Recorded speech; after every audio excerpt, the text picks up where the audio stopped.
I almost forgot to unmute my mic. Also, I don't know if Crusader is a class in this game, because it's essentially a full-on overhaul. And judging by just the art from it, it's got, like, different classes. Or maybe they're just reskinned, who knows? I mean, we will find out.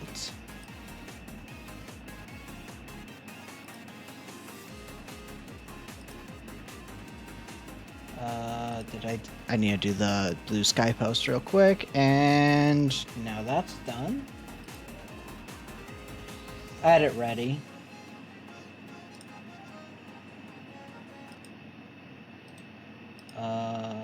Bookmark.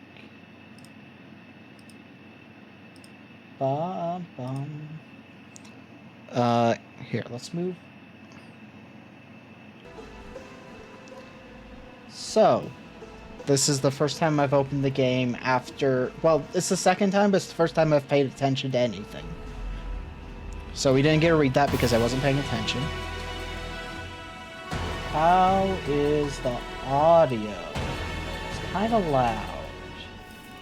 I think I'll bump it down to here. That seems like a good level.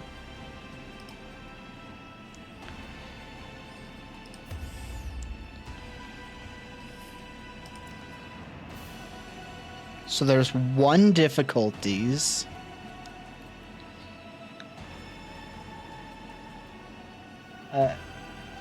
Hey Discord, I don't care.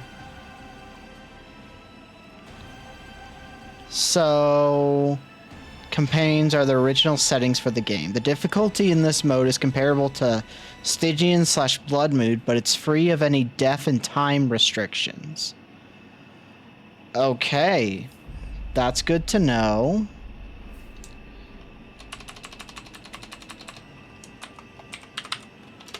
Gotta stick with the trend after all.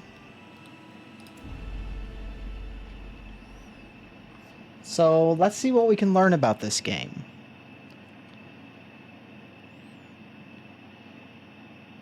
So the Flame Seeker must be our ship? Our airship by the looks of it. Yeah, because look, they got the Zeppelin-style balloons. Huh. Huh. Interesting. Okay, first thing I'm noticing. I welcome you to my ship.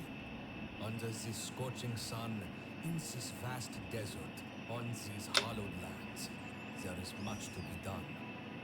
Settle in quickly. The Reliquary awaits us. Okay. I forgot what I was initially going to say.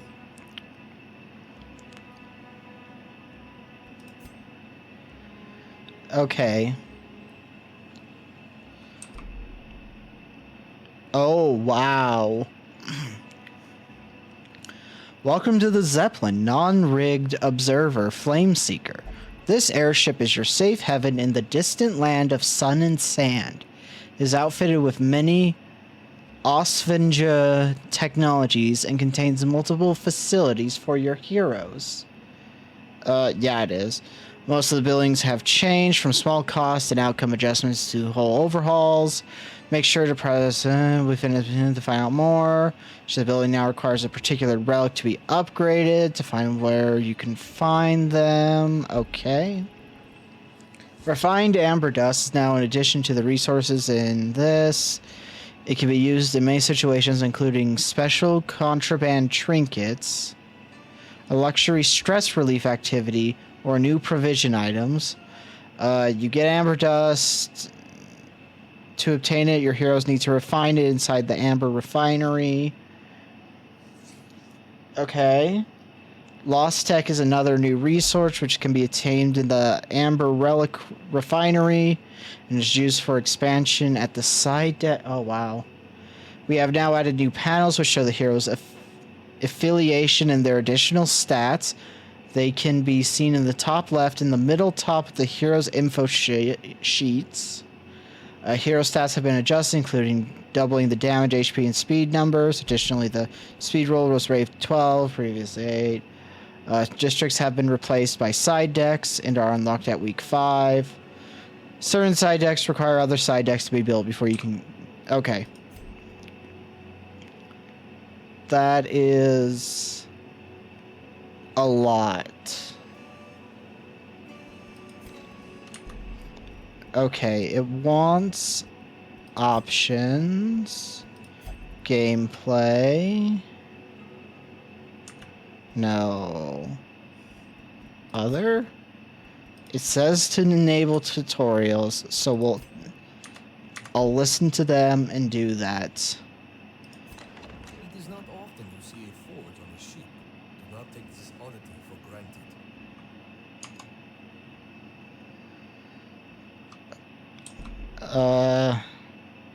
Well, it keeps the balloon filled with hot hair, but also carries the necessary tools for Sophia and her aides to upgrade your hero's weapons.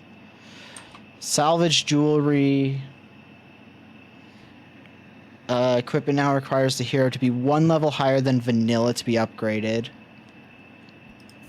Okay.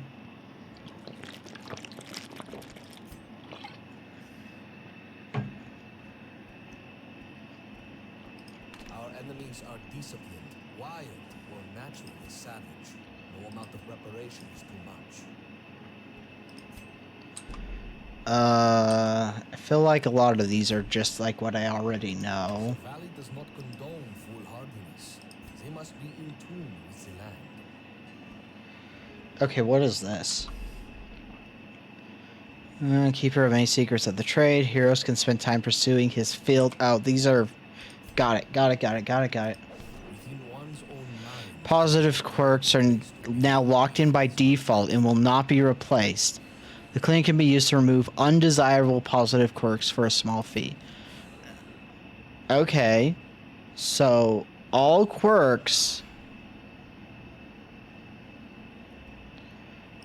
are prized gem or unremarkable stone. These mere oddities. So these are where you can buy relics. There will be losses, and they will be given proper remembrance. Okay. But we mustn't linger on our Burn your pockets full of gold for choice selection of trinkets. You can also purchase trinkets from his sister, Veronica. Both stocks change after every quest. Yeah, that's not surprising. My dear old friend, it is a relief my letter found its way to you so quickly. And this is where all that information It is. is neither simple nor easy. Okay. So we... Welcome to the valley. It is beautiful, but not forgiving, and the careless will know its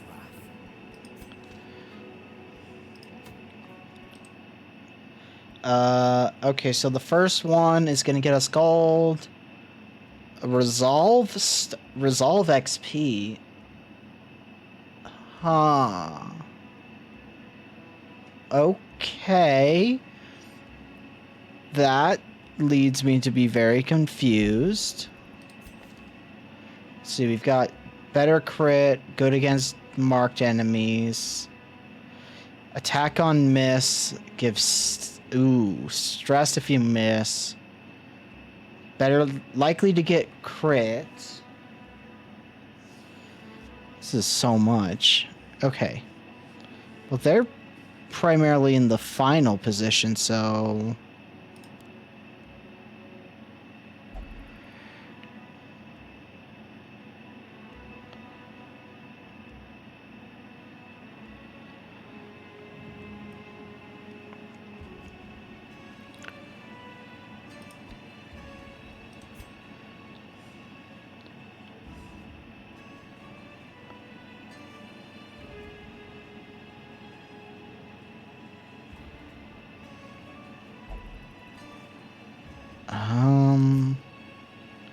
oh, what did you have? Skills get a better crit chance. Better chance to bleed, blight, or debuff / mark. Self. Receive 10 stress. There's a 5% chance they get stressed out at the beginning of their turn. Okay. Higher protection. That's good. They do less damage and crit against stunned enemies? And they gain more stress if they're below a certain threshold.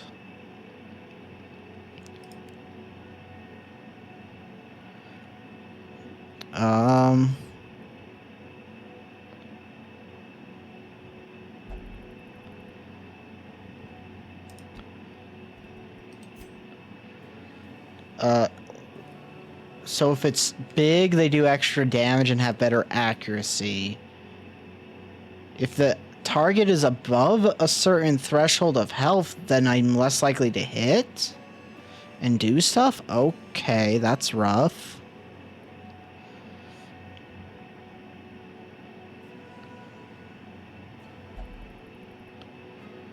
Let's get rid of that so we can have this. Kill. Let me just move in closer to read. Because I cannot read.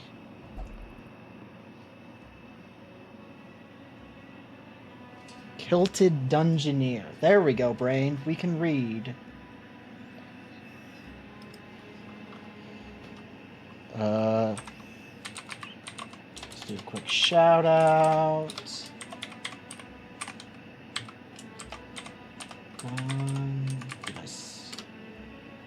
Yep. Okay. Yes, I have literally just started. I looked at everybody's starting moves, and I have done nothing.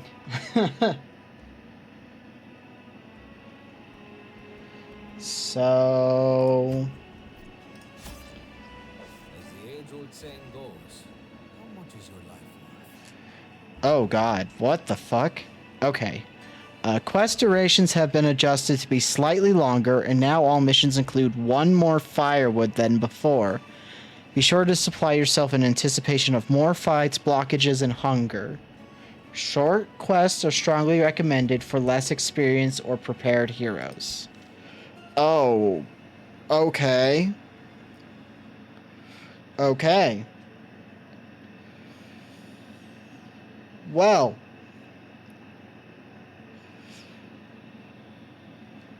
Okay, so it wants us to have extra stuff.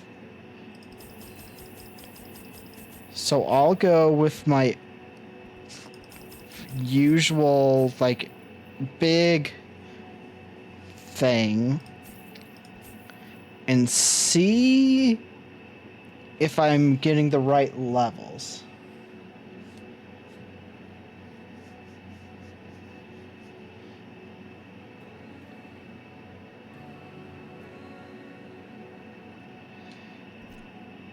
So I'm hopeful that I don't fuck up in the first mission.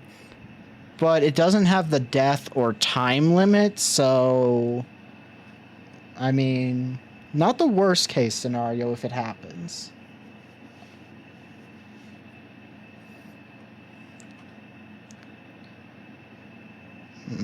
Okay, the loading times are not slow, but they're not long either. Oh, okay. That's new. Okay. Your heroes all carry different beliefs in their hearts. Some are devout to the light, some worship the pagan deities, and some reject the gods entirely. Each type of affiliation has different advantages and disadvantages in combat, and while some heroes cannot fall into certain faiths, they can only be one of the three. A hero's affliction is on a per character basis, not based on their class. Okay.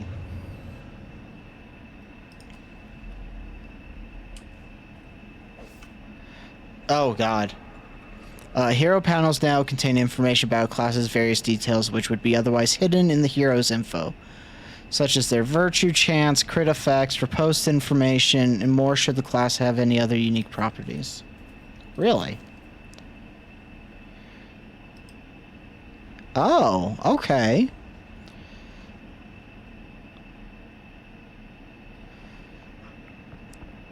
Okay. Oh, I never realized that they were stronger against weaker enemies.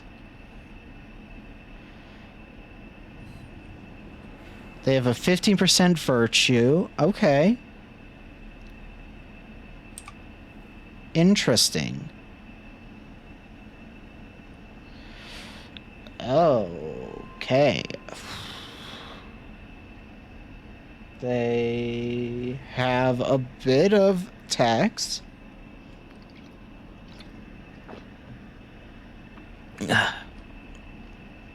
Wish I would have thought to take my allergy medicine sooner than I did, because it has not kicked in yet. Changing mode is instant and unlimited. Mode persists after combat end. Living animal. So standard shots, less damage, heals.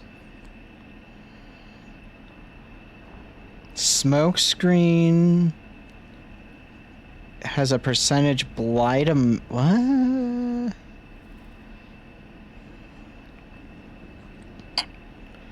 I don't know what any of that meant, so I'm just gonna ignore that for now.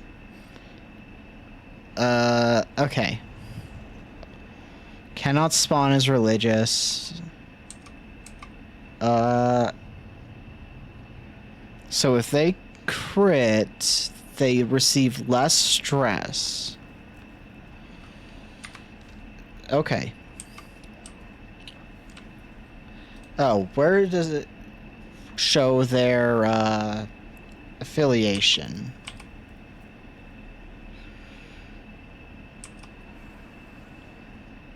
I guess it doesn't.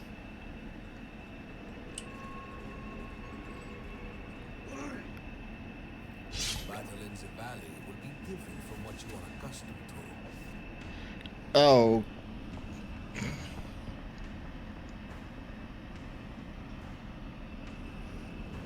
Okay. Enemies and allies alike take advantage of a moment to brace themselves during the first round of combat. Accuracy for normal attacks is halved and criticals are impossible. Some abilities, however, can ignore the accuracy reduction of the prep round. Can be used for an initiating strike. Additionally, certain hero skills have their effects altered during the prep round. Oh boy, this is a lot of information.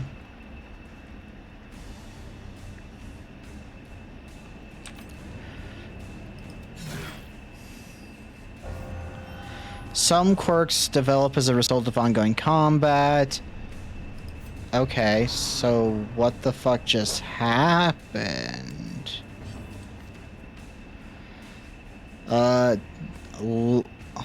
Levantine.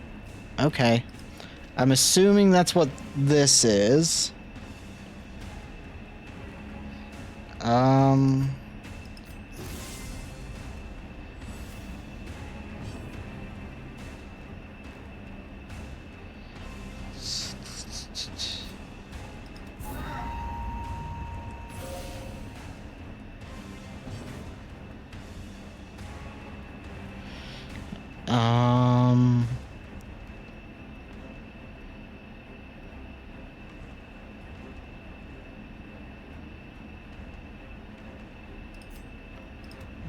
I think I should have gone swap ammo.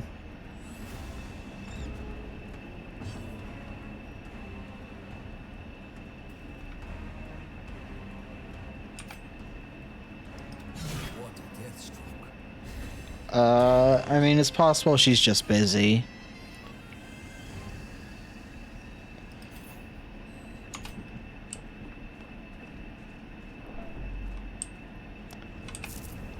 Okay, torch has gone down a little bit.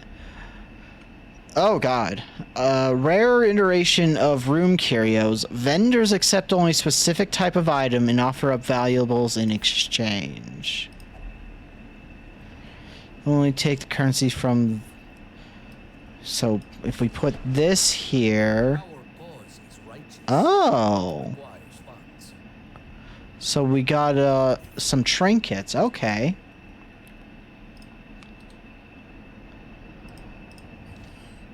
Okay, let's see what we've got. Healing received. Protection, crits received chance. Accuracy and speed. Okay, well. Damage and crits on her. Protection on him. No, he does healing. Let's put this one on you as well. Accuracy and speed, I'll give to you.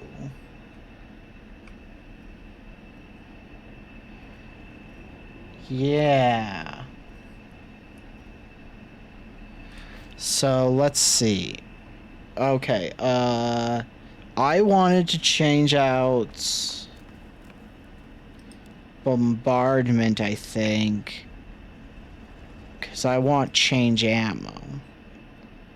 I think.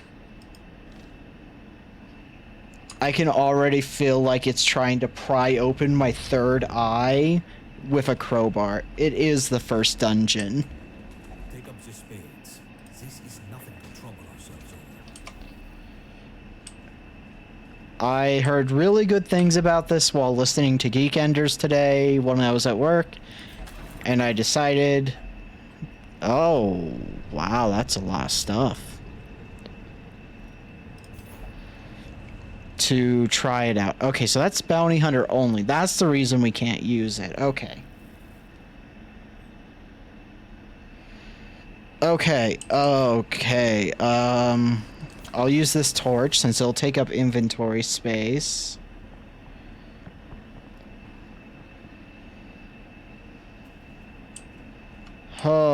Okay.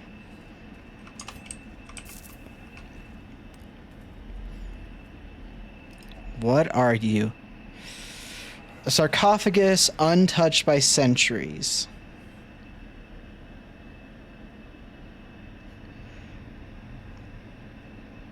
Okay. So... This sounds like using an archaeology kit specifically would give extra things, a lot like a locked cabinet, you use the key.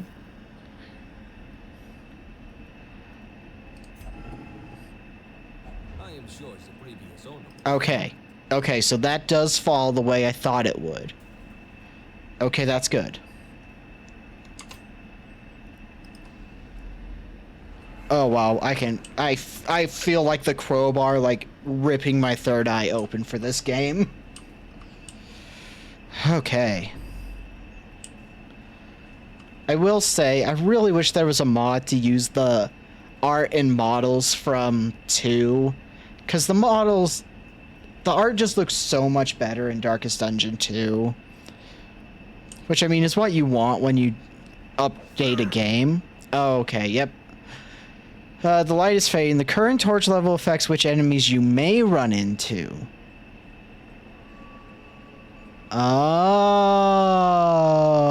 Okay. The darker it gets, the more likely it is to run into challenging enemies, which offer up greater rewards for defeating. On a torch to boost light back. Likewise, certain enemies will only appear in bright light, although they do not give more loot. Our foes think themselves indomitable. Teach them the truth. I mean, that's the thing about art, though. Uh, I'm pretty sure Jazz is asking if you want to be one of the, like, heroes. Okay, this is the prep round. So, let's...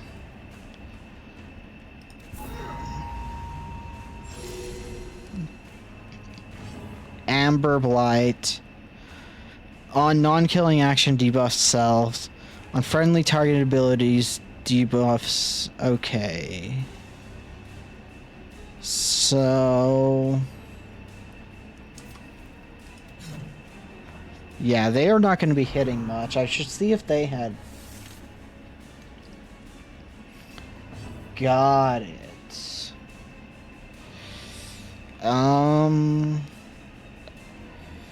Should I guard? No, let's bolster the team.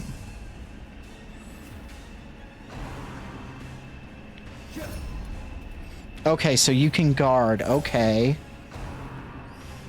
So they want to keep that one guarded up for a reason, I imagine.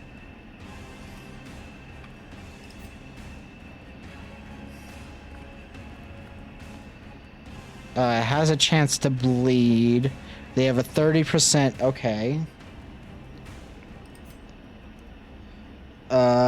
It lowers their stun resist, but we don't have anyone who can really make a lot of use out of stun. This has armor piercing. Okay. But these guys don't have... Well, they have protection, which I'm assuming is what armor means. Oh, and I can't even shoot them, but...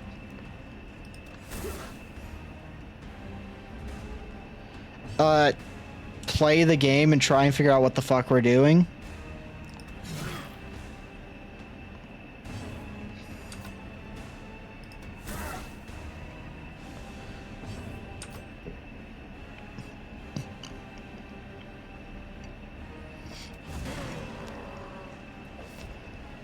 Okay. Oh, wow, there's a lot of new mechanics.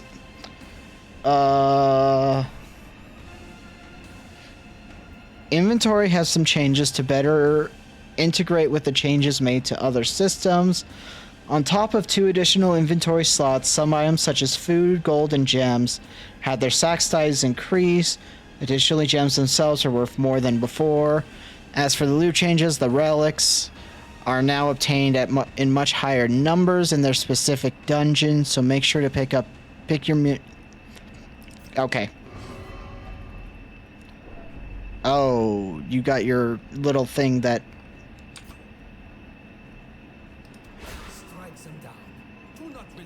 That, gives you the chance of being stressed.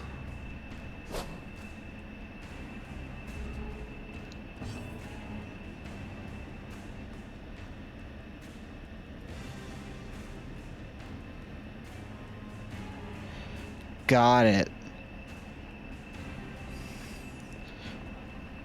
So basically what I did was the right play. Because I didn't have great people hitting the back line. And we got to get rid of one of the corpses by that crit. If not for luck, that would have been really bad, though.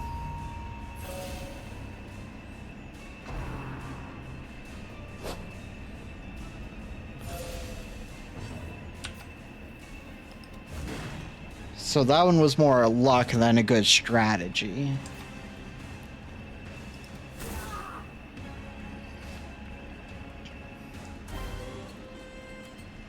Wars consist of a great many battles. Continue. And we're specifically doing room battles for this area.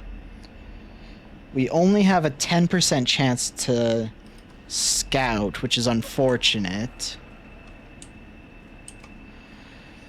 Because I'm definitely going to hit a trap.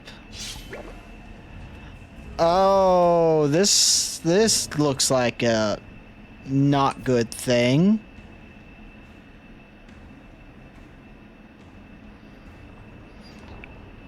I'm sorry, 92 HP.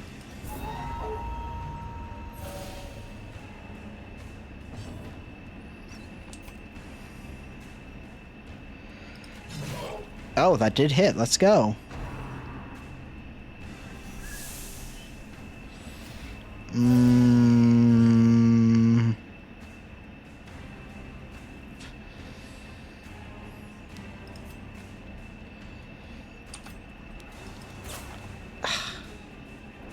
Right, first round. I'm good. Yep, there's the guard. I knew that was coming.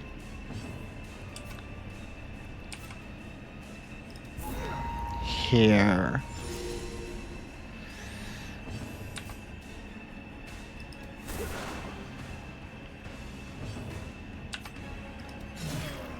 Oh wow, that was exactly enough to kill it. Unlikely to stun, but worth the shot. Okay.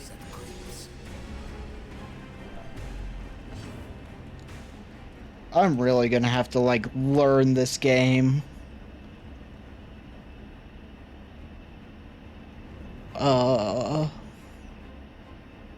So one of these gets rid of guard.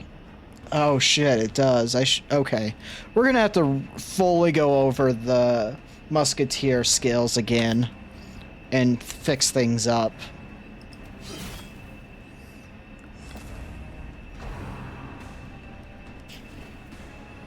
Okay, I'll take a dodge.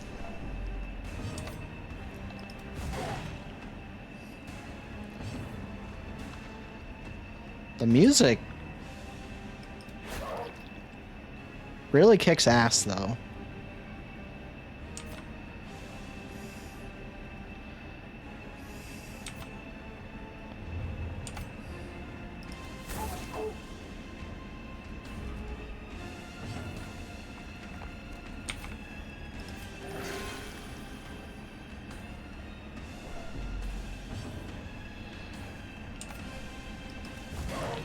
So 10. Oh, is this our stress bar? No. It just looked slightly different in my brain from initially, because that's just this is who you are selecting. Which is smart, because it makes it easier to tell.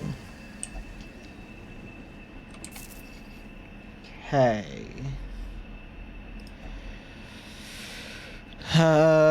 Key? Yeah, it is. There's Amber, that's the important stuff we learned about.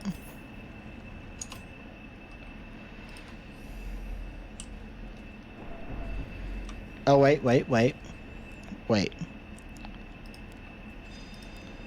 Okay. Let's think on this. Standard shot is a given because it's pretty useful. Smoke stream would give me a prep room, or a prep move.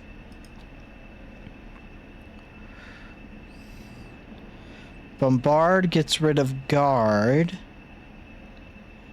if you're using standard ammo.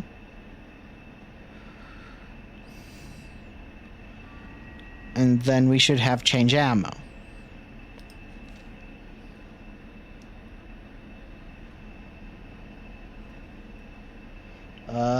Flame marker and archers are enemies that gotta load their weapons before attacking. Interesting. Interesting.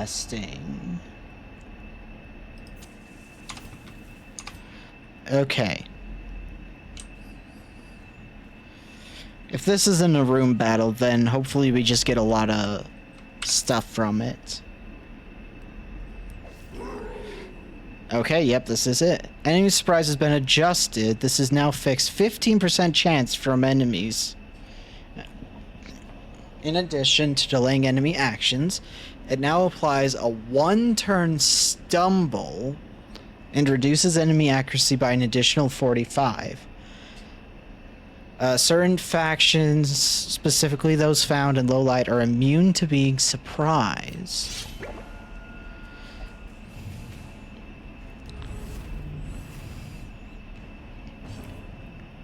Okay.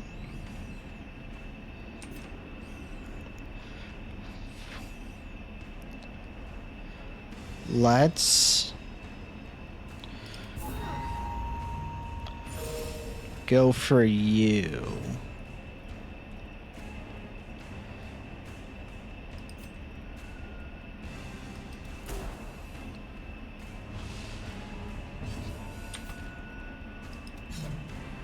Yeah, they were bound to miss. Bolster.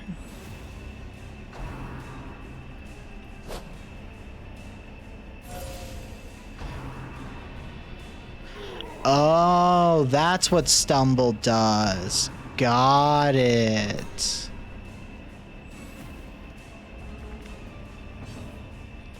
That makes sense.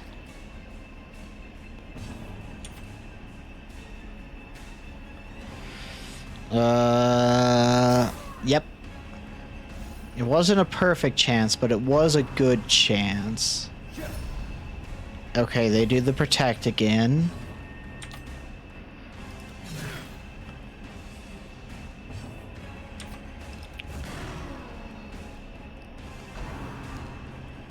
Chest K. Ow. That art did not look pleasant.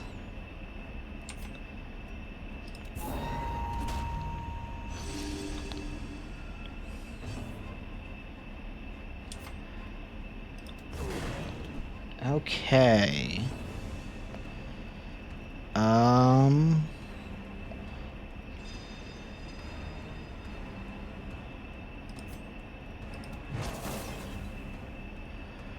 Doesn't get rid of her post.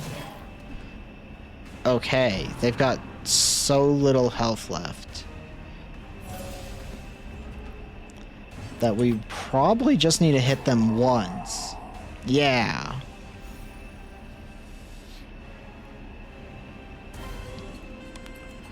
Valor Mark. Well, we have a shit ton of food. So I think we camp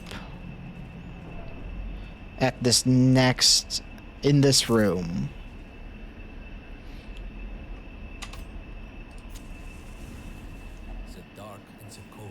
Okay. It consists of the meal phase and the skill phase. During the meal phase, you choose how much they eat, which determines recovery. Make sure you have enough food. Skill phase allows you to spend respite points. Additionally, when camping under the sun of exposed interior, ambush prevention is not necessary.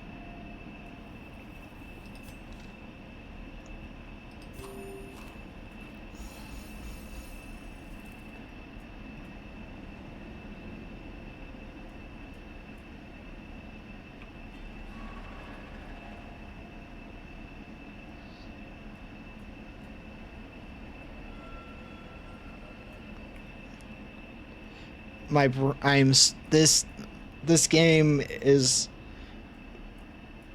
I've said the crowbar ripping open the third eye before, but it bears repeating. It genuinely just feels like that.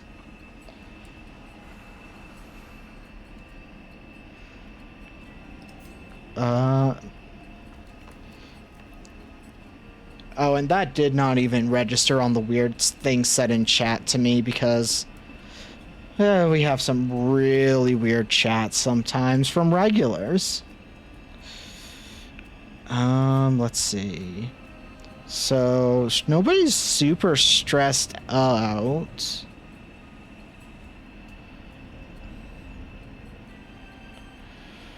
Three, if not pagan. Okay.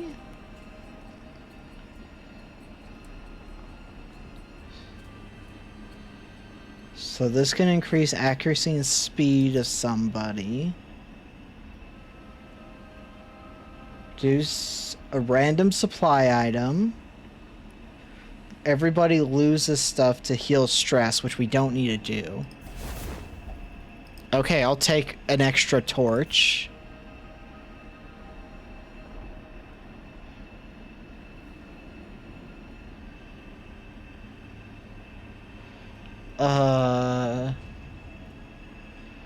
Scouting chance seems useful.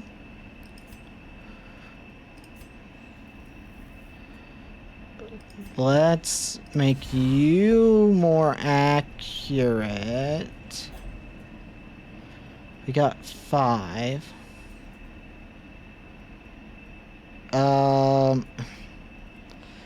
I mean, I can heal you since, I mean, everybody is at full health. So I guess lowering some stress wouldn't be a bad idea, since I just have the abilities to use. I think I...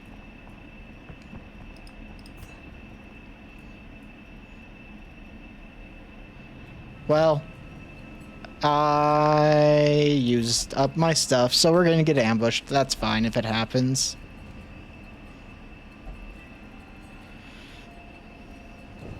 Our path is revealed. Oh, we're fine. March on.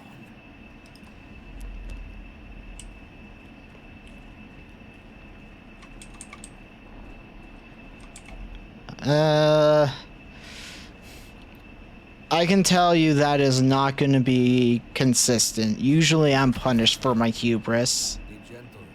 For sale or for study, these artifacts are precious. Oh god, disease kit. Okay. Did they just reskin a lot of the items? Or is this an additional new item? Because that sounds very similar to the Blight Tonic.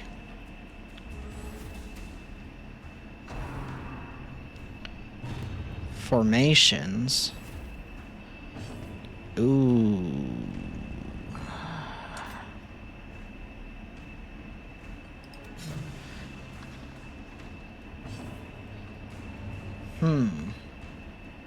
Okay, so they're new. They're not reskins. Got it.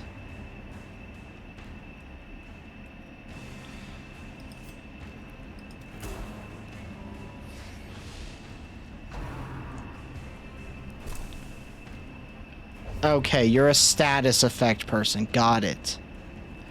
Your hero has a symptom. Diseases begin with symptom, which are more gentle than the fully contracted diseases. Disease kit provision items can be used to remove the symptoms or lessen the effects of evolved diseases.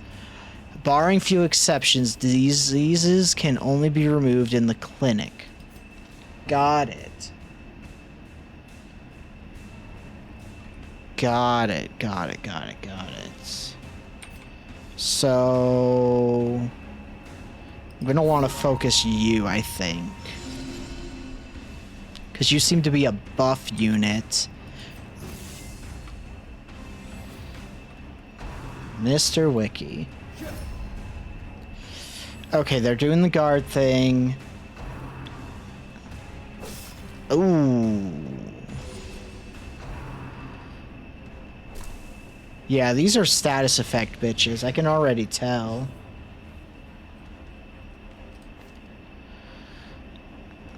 Okay, where is it you see... Okay, so these are the symptoms. Okay. Where's the one that breaks guard? So, start off with that. Yeah, let's do that. Okay.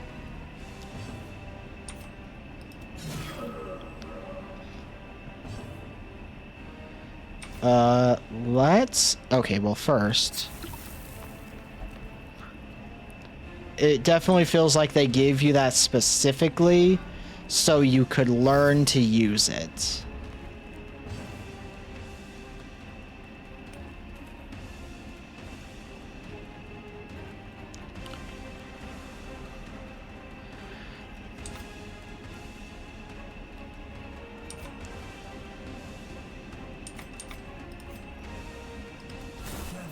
Oh, let's go. Love to see a crit. Okay. So, they're dead on their next turn, so we should focus fire on them.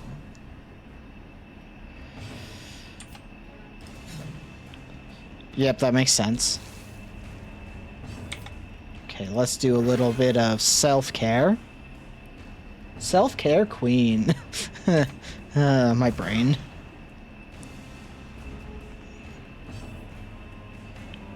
Okay.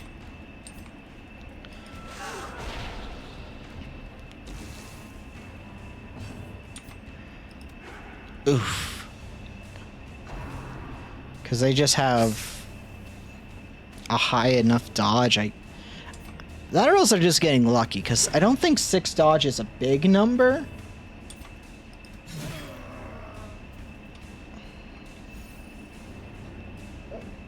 Oh, excuse me. An adequate performance for now. Keep it up.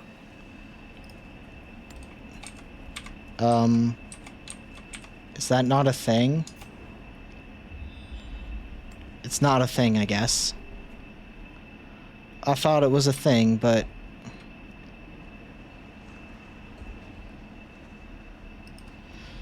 okay. It just had the outline that it tends to do for things like that. Primitive tablet. So you just study it. Catacombs Explorer. Interacting with traps and obstacles in a catacomb successfully gives buffs. Oh, they made that better.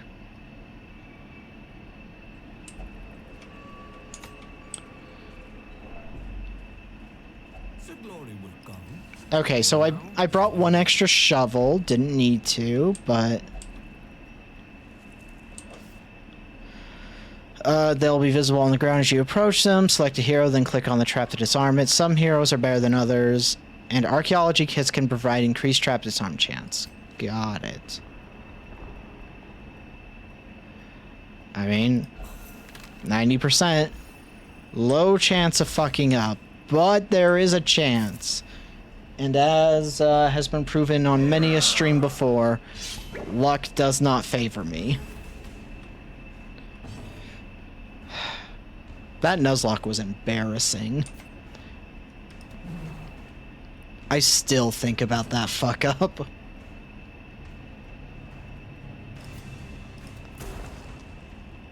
The Nuzlocke that lasted a grand total of 4 hours of gameplay.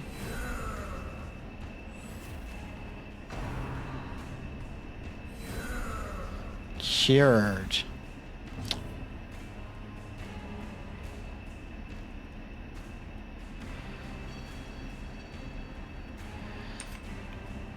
Okay. This feels like I want to kill them first. Yeah, oh my god, that's right. The opening took so long. No, we're still in the prep town, so bolster. I like the prep phase. I think the prep phase is a smart decision.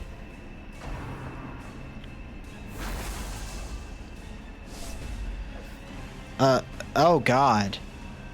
Your hero is expiate. New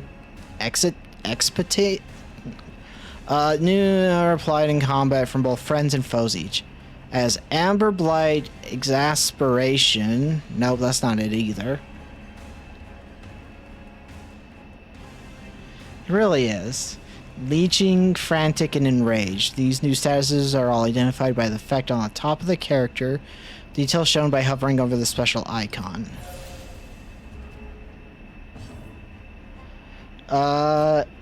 Okay.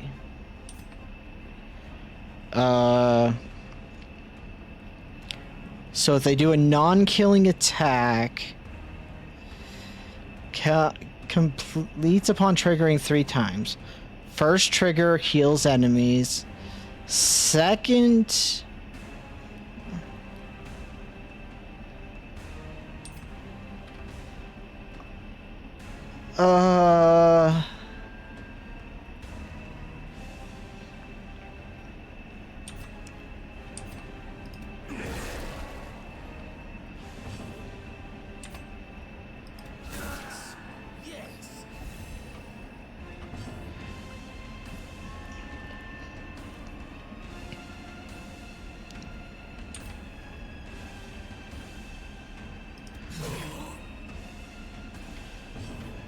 I like half understood what it was teaching me.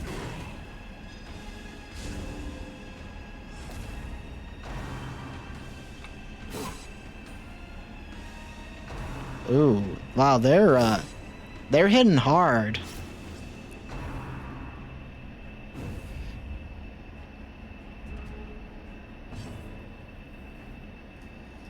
For a second there, I thought I put the fire emote in the follower thing, but I can't remember what emotes everybody has access to.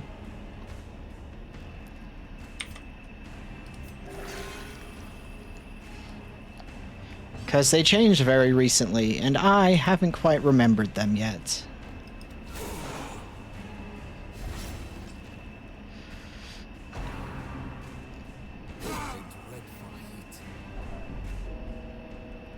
Okay. Okay. When a hero is reserves to hero, Death's Door, start with the maximum amount of death blow resist. While in this state, they will suffer stab penalties, plus any further damage has a chance to kill them. Successive attacks received on and attacks that bring heroes to Death's Door lower the death blows slightly for an extensive duration. Kill them to get off Death's Door. Okay. I like that. I like that decision. Instead of just having a set number.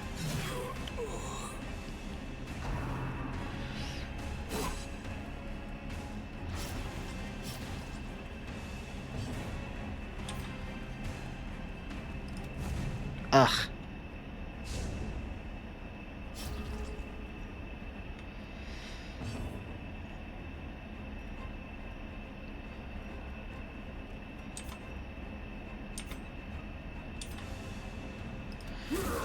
Bang. Okay, good. They aren't attacking the one person I need to heal, but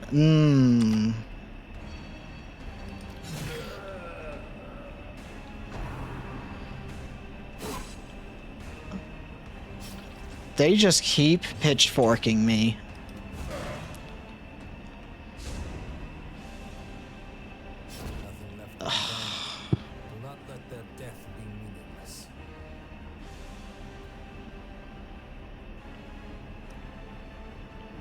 Okay, great start. Great start. Great start.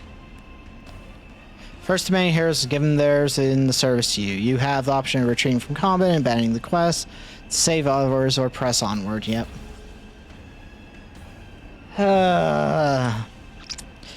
Like I said, luck does not favor me. Seldomly does it favor me, and that is the perfect example of that. After you've completed the requirements of a quest, you have the option to return. Just click on the quest. You don't need to return to the starting room or the dungeon to exit. Yep. And we did everything, so.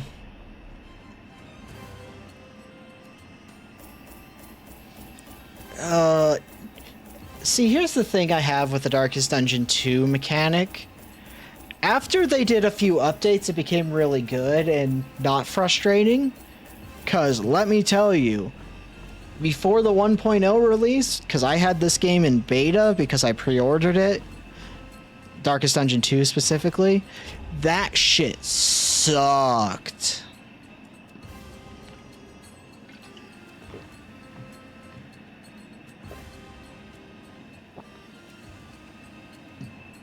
Seriously.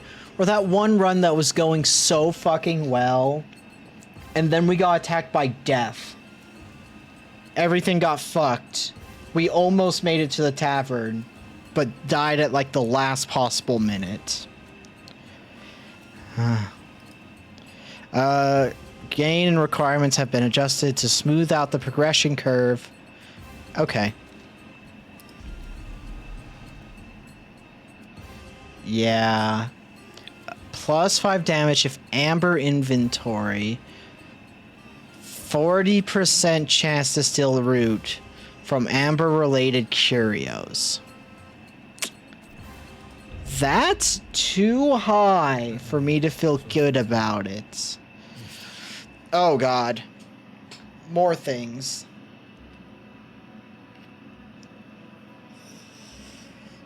Okay, okay.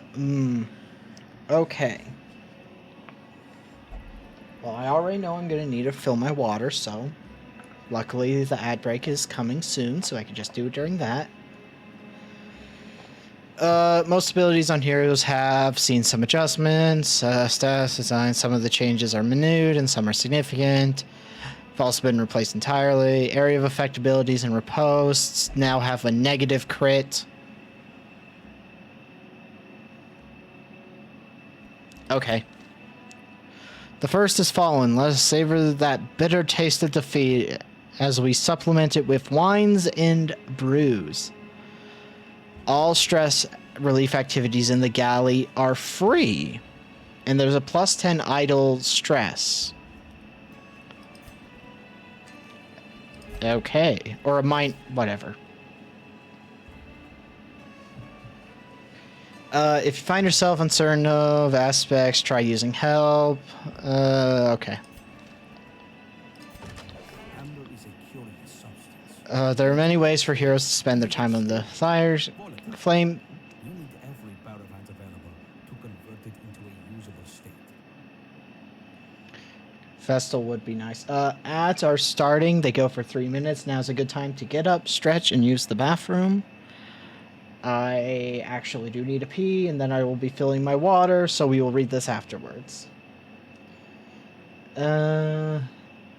Alright, well, I'll just mute and leave this on screen since somebody seems interested.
Almost forgot to unmute my mic.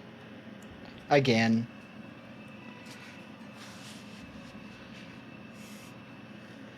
I think fan service, when done right, is really good. That said, there is also fan service done poorly. Any anime where it's the underage child-looking character, for example. Or the character, it's like, oh no, they're not a child, they just look like a child. They're actually a dragon or something, so they're actually a few hundred years old. One of my least favorite trends in anime.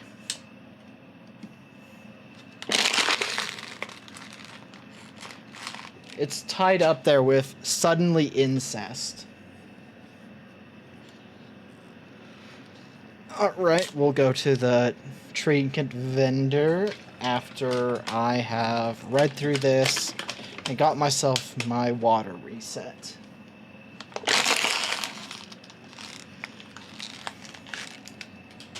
One of these days I'll live in an area with water that's not dog shit.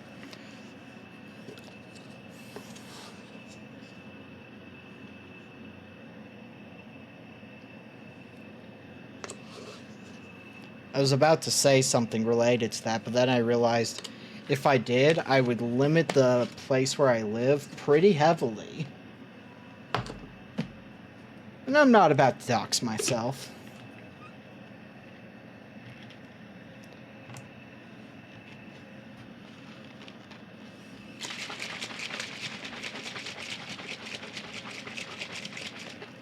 I used to try and keep my age hidden, but... One, I stopped caring, because I figured it doesn't matter. People don't care. Two, I, like, gave a hint so absurdly specific that you could easily figure out, like, down to the day when I was born. So, you know. To be fair, that is before I was a VTuber, and none of those VODs were saved because I wasn't serious about streaming back then. Anyway, there are many ways for heroes to spend their time. They can relieve stress, or they can produce and interact with refined amber dust in the Amber Workshop, the Reformery, and the Tech Exchange. The Amber Workshop heal a very small amount of stress and do not remove afflictions. Okay. Noted. Committing to a hero to an activity locks them in the activity until next week. You'll have to take a different hero with you on your next quest. Okay. Raw amber into refined amber. Okay.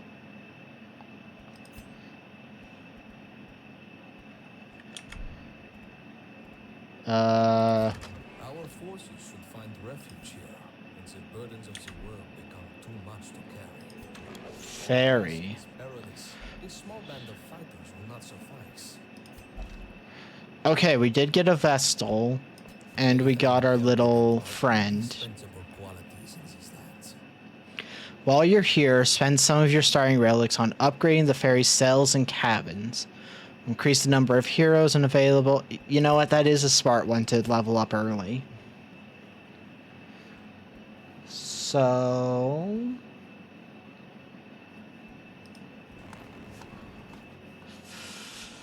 I think I'm going to get it so that we're just getting some more units early on.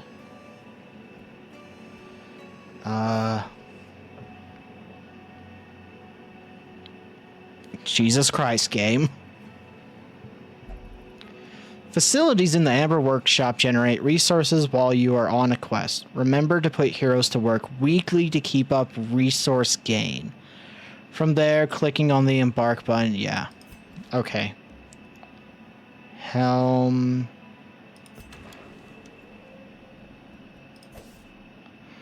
Refined amber dust has a niche but voracious clientele.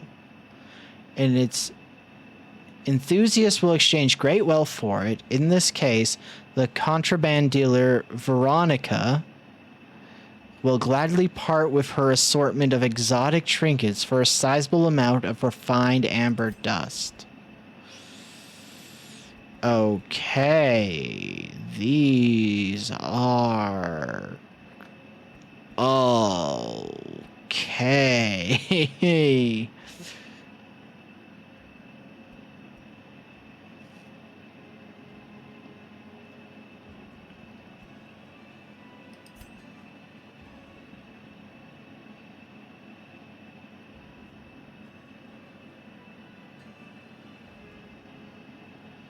I mean, it probably is. Ooh, we lost them though. I don't. Funeral site. Goodbye, occultist. You died way too soon.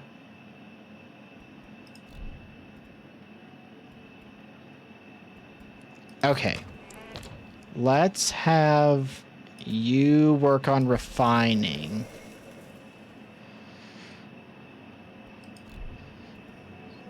So... Oh... God. Okay.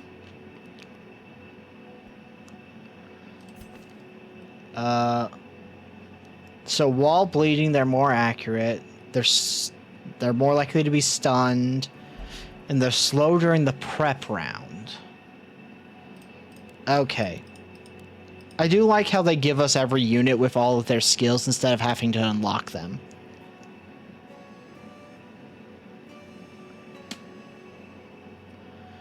Okay, so we're gonna be putting her here and them here.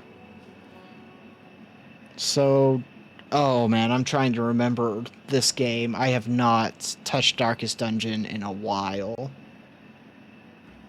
Maybe I should have done a little bit of Darkest Dungeon to prep myself for this. Okay.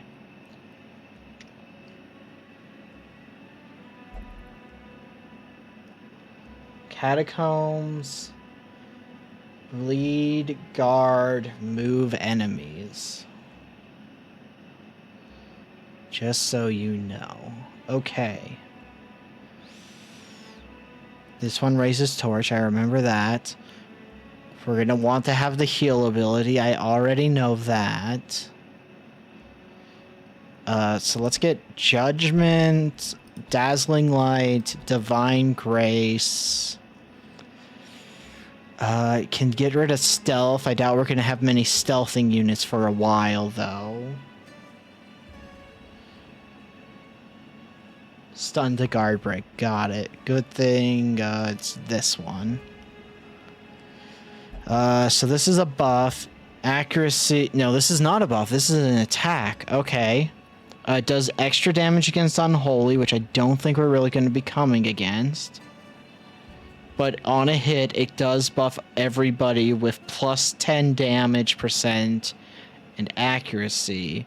Whereas this lowers dodge and does more damage for every 25 points of torch. Which means you would have to have a 100% torch to get rid of the damage modifier. I'm gonna go with this one because I think the... Oh wait, no, we can't use that in this position, so Illuminate actually. Okay, mystical skills have well, wait. Oh no, I was wrong. They don't come with all their skills unlocked.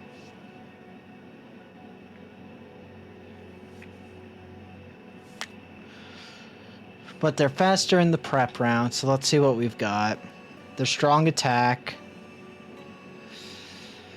This is... wow, a lot of moves that give torch on this team. So if they use that, it's once per battle.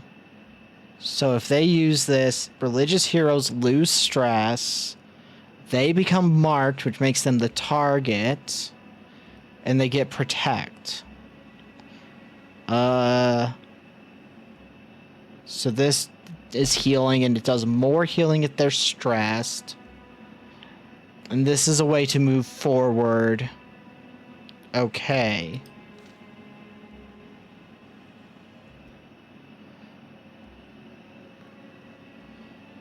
Okay, so we should probably be looking at... Let's actually go back. We should upgrade some things if we can. Because the forge is probably going to be useful. So we need to get weaponsmithing up to do that. Okay, cool.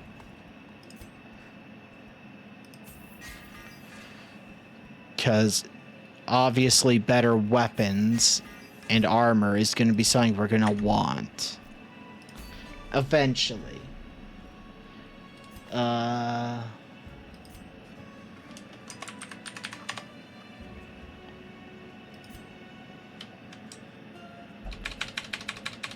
I can't hold backspace. That's annoying.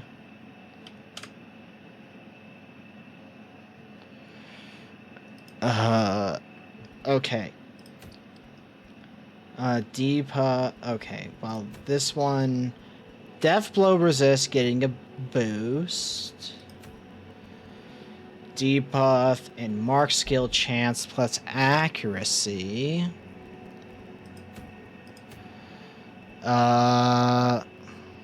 Speed bonus. Stress healing done, lose dodge. Welcome back, Jazz. These are higher difficulties.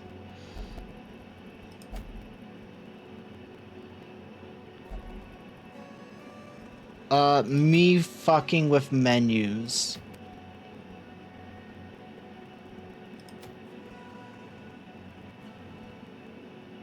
I want this one, I think.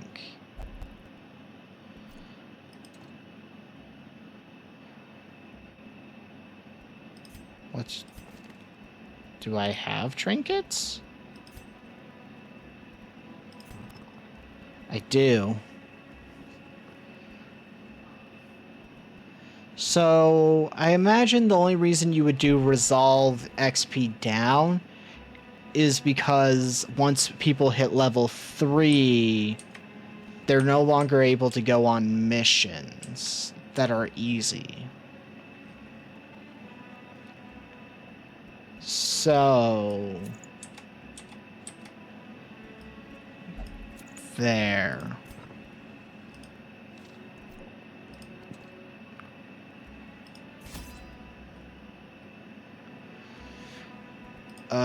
Let's bring a shovel, a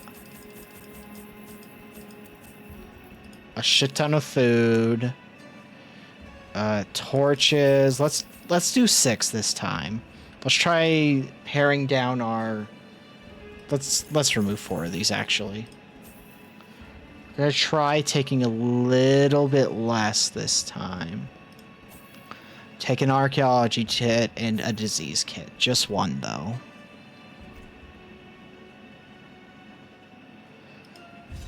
And now we're trying to get treasure.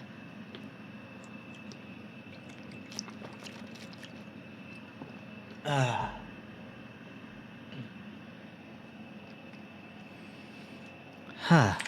Levantine scouts patrol this area. Do not allow them to report back. Okay. The display for the enemy skills has been updated, and now in addition to showing more of the skills' effects, it also includes information about where and on what targets the skills can be used.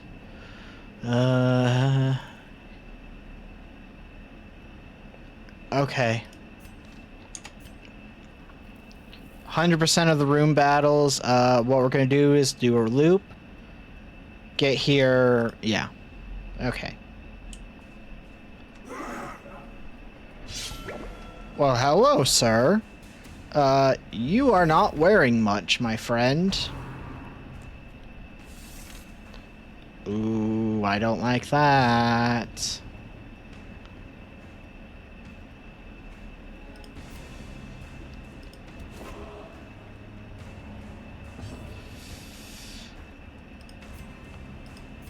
Bolster.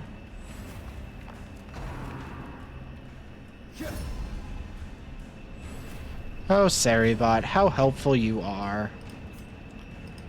Also, our position's getting moved at the start of combat. Not a fan.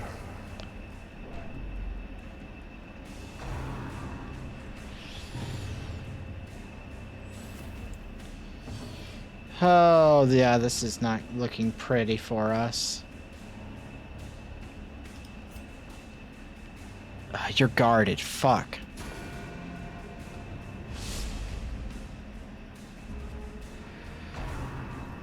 This is gonna hurt. Yep. Oh, we're in for some pain. We're in for some pain.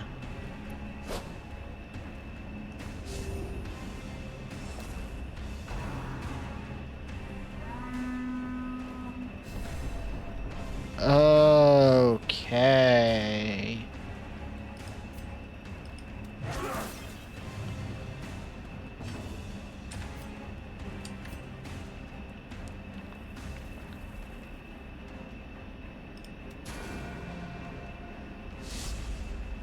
Oh my god, I cannot do the thing I want to do.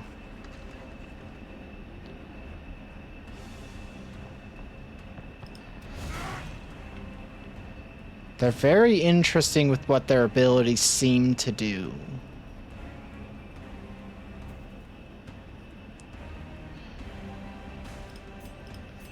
Yeah, let's do that. Our path is revealed. March on. I need to deal with you somehow. Transcend.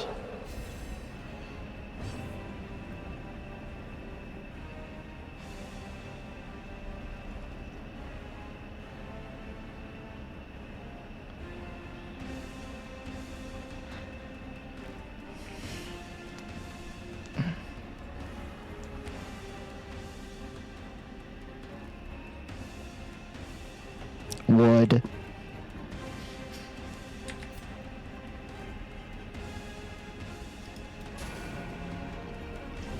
Oh, that's not the move I meant to do.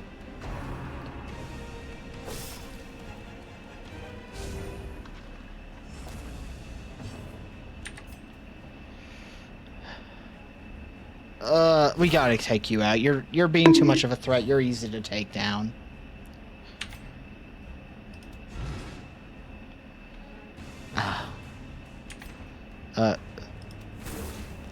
Oh, that was a good shot.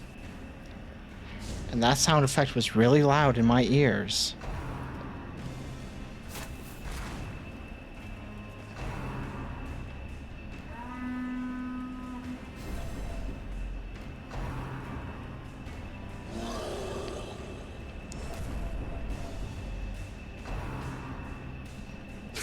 I mean, I never said that my what?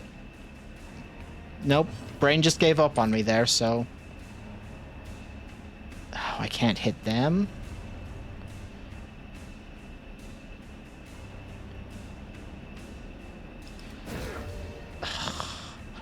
One... Oh, well, it's a stun, so I'll take that. Okay, get rid of you.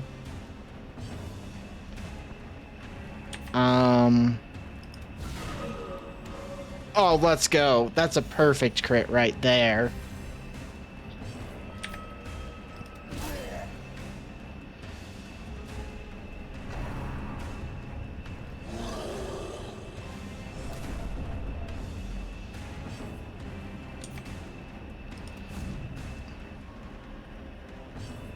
Okay.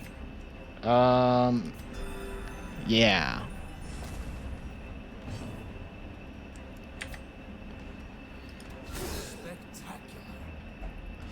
Okay, I'm hitting a lot of crits.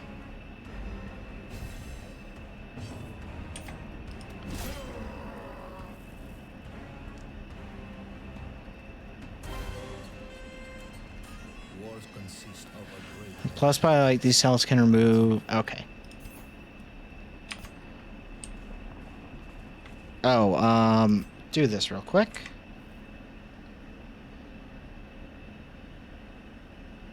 Yeah, they like to protect one person who does most of the heavy lifting.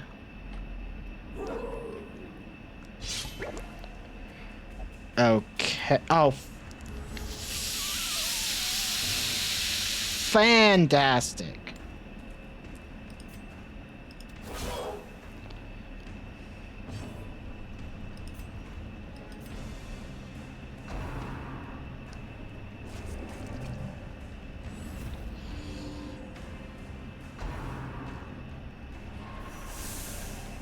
Yeah.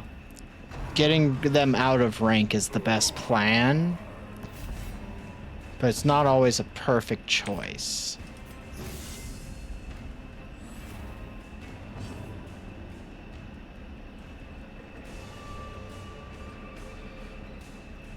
Interesting. Okay. Yeah, let's debuff them.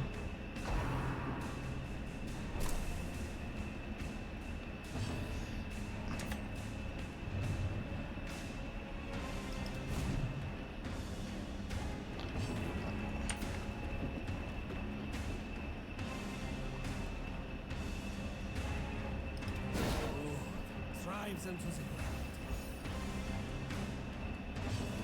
ground. Interesting.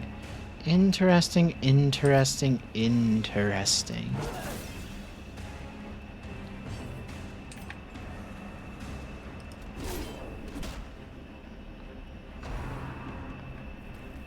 Horrific blaze.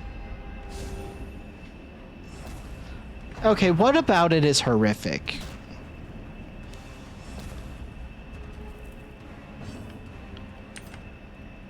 Oh my god.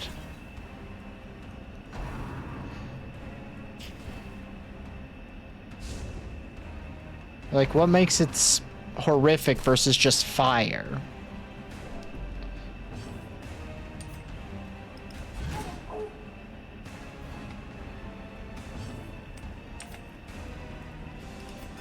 care for one another is what sets us apart. Does the flame dox you or something? I mean, yeah, but I don't know if I would, like, have traumatic horror response to it.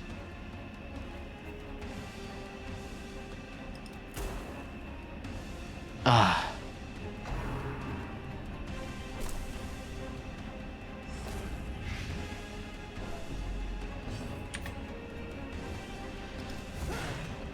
Oh, almost a kill.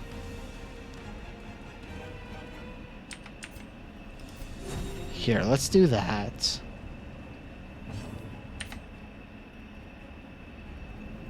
Please kill. Let's go.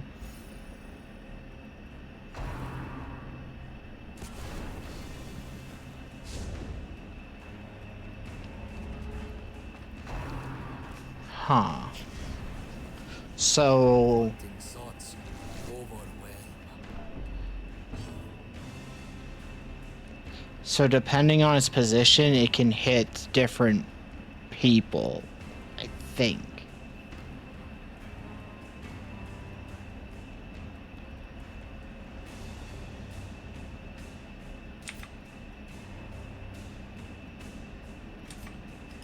Strikes them down. Let's go.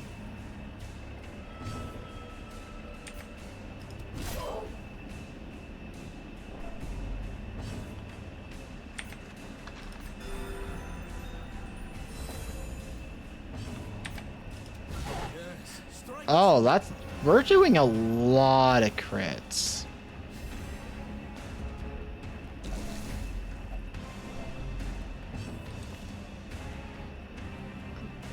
Oh.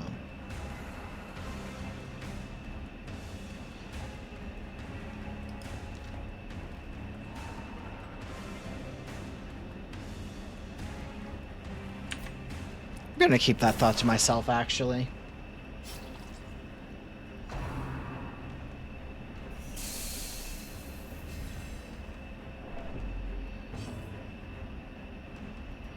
Oh, is there the cooldown on this? There is.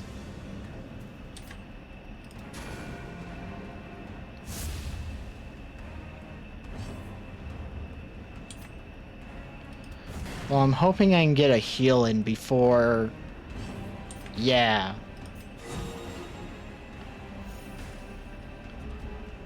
Because they're just gonna die on their next turn. Scavengers will eat well tonight.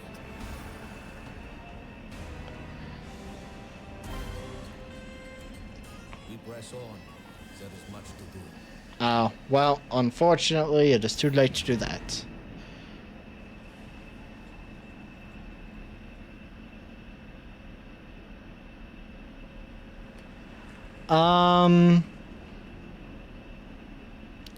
So there was only one room battle in the entire map.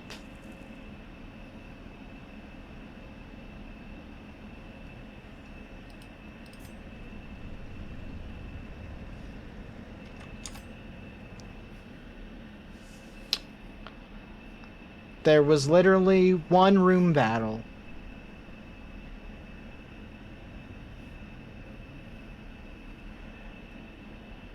In all of these locations, there was one room battle, and I chose correctly.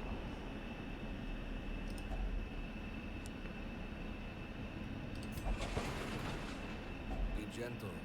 For sale or for study, these artifacts are precious.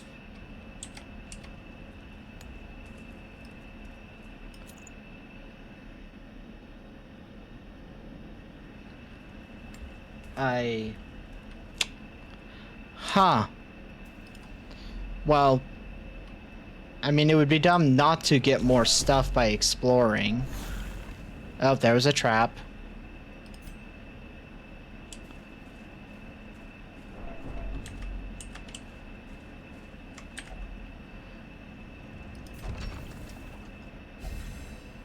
So I got buffed for the next... Oh, cool. Range skills. You have a lot of those.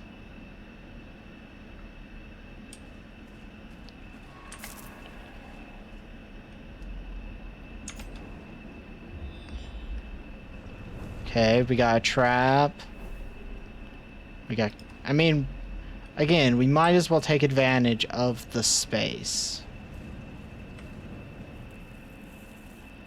70...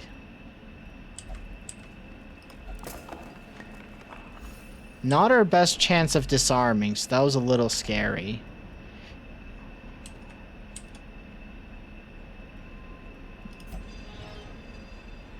Yep. The sweats. Well. Gonna go ahead and just get rid of that now.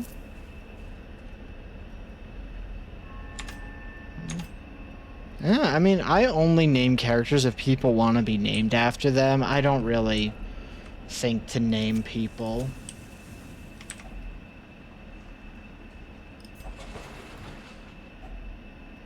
Okay.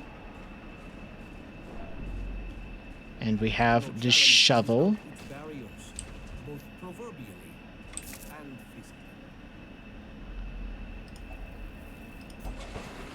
Nothing. Okay.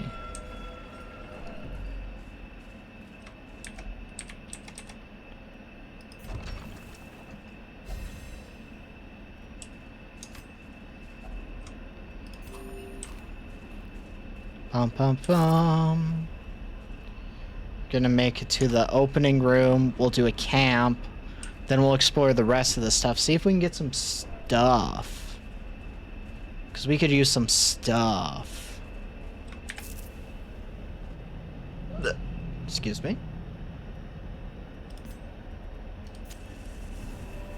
Alone we will die. Together we will rise. Well, that's good to know.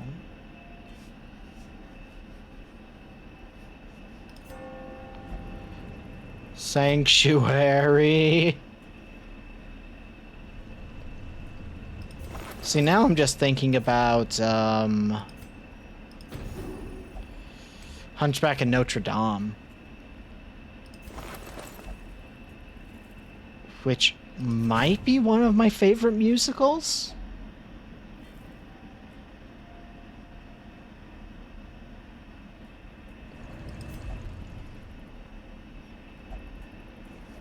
Welcome back. I think it's a stretch to say The Hunchback of Notre Dame is actually in my top 5 musicals. Because, I mean, it has to contend with Newsies, Sweeney Todd, Little Shop of Horror, Beetlejuice. Like, I don't know if it deserves even the 5th spot, honestly.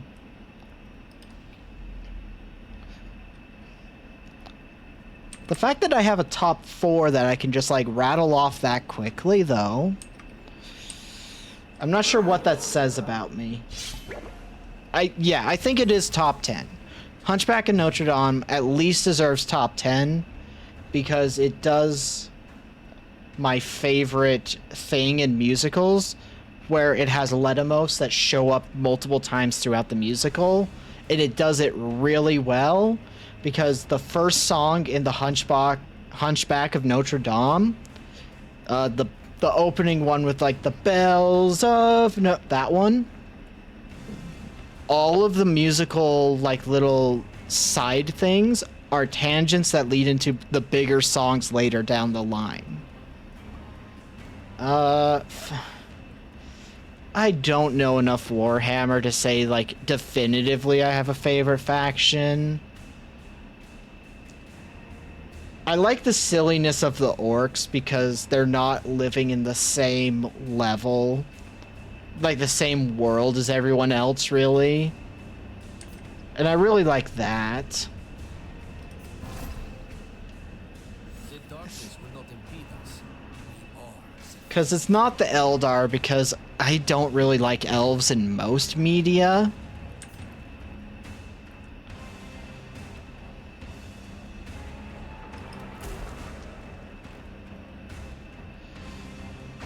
And I'm not a big fan of grim dark stuff in the first place. So orcs are the least grim dark, I'd say. Although Tyranids are a cool concept. So I do like them at least because the idea of just a hive mind trying to murder you and eat you is fascinating.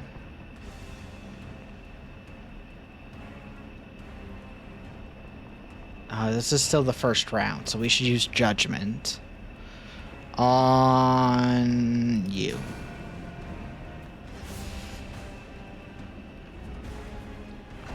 I mean, I know more about Warhammer than a casual person. But that is purely because of Jazz being a regular for a really long time and also a mod.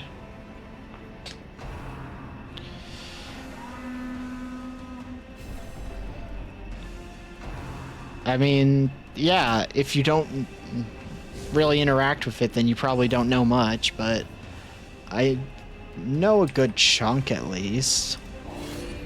Let's debuff you.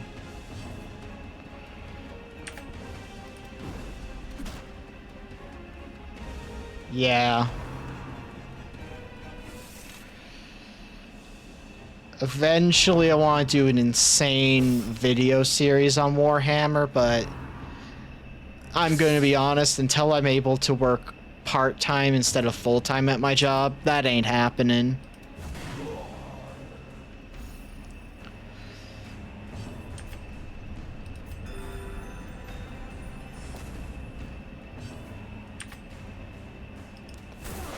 Ah, that's not a good hit.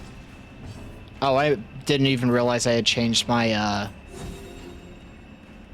my ammo. I didn't realize it was still shrapnel. Oh, I should have paid better attention to that.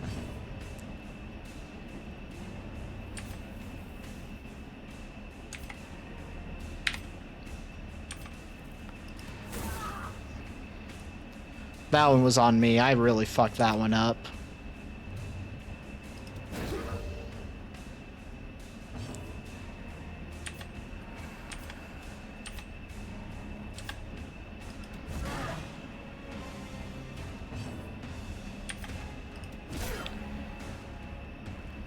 Ooh, okay.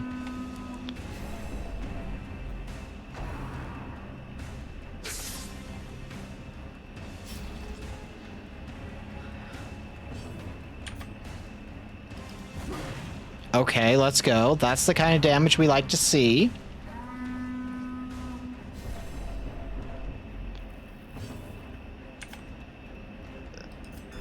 This game, well, this mod has the vibe of when a Nuzlocke or a pro Pokemon player mods a Pokemon game.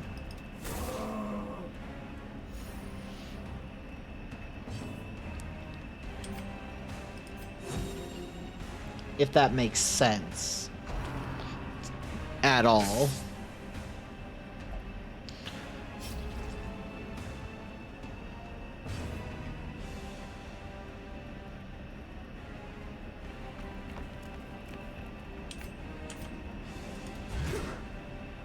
I mean, something can be handmade if it comes from China.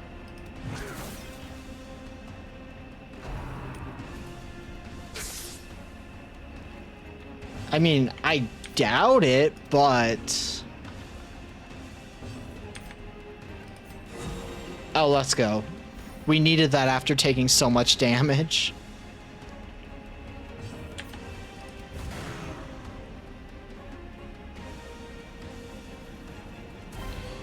Yeah, and unfortunately my more recent knowledge with Darkest Dungeon was the sequel, not the original.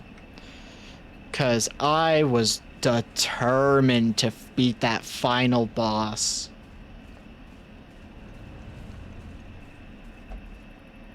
We follow the ever-guiding light.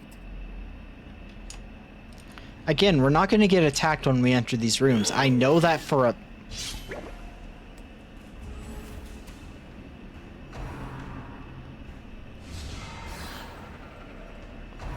Okay. That is a bird that seems like something Jazz has sent me pictures of before.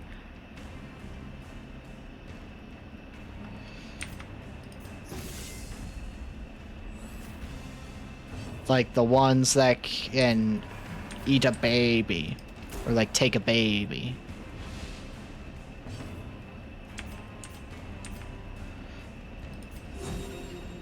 Okay, let's do a little bit of healing since we're in the Cry of the Spirit. Okay. Savage Shout.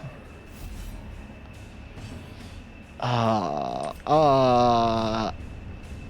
don't like this.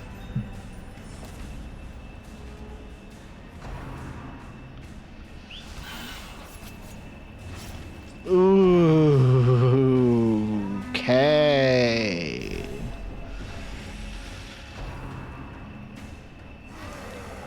I think...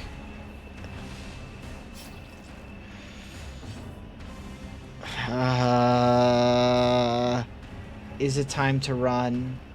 It's time to run. I'm not gonna take... I can tell that our odds are low. We have gained a lot of stuff that I'm not happy about leaving now, but I'm not upset either. Until we have like a bunch of expendable units, I really don't want to lose units right now. Healers... Oh! Wall camping. Oh! Ooh, lower crit. Oh, they have to act first in the party to gain anything from this? That's just not going to be happening. It is not all this recesses of civility. Over time, some negative quirks will lock into place and become severe. Yes, I'm aware. One of our benefactors has seen it fit to leave us a stockpile of particular goods in remote location. So we got extra refined amber. So we have 57 refined amber. Okay.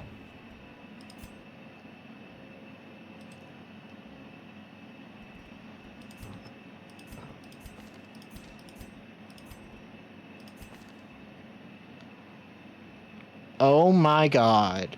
I do not want to read that, so I'm not going to.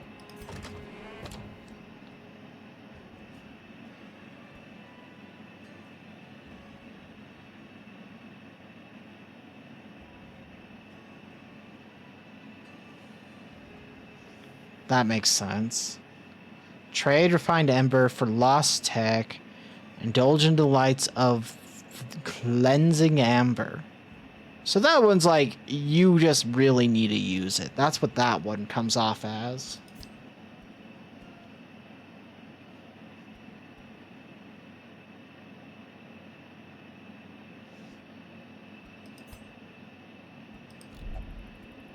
Huh.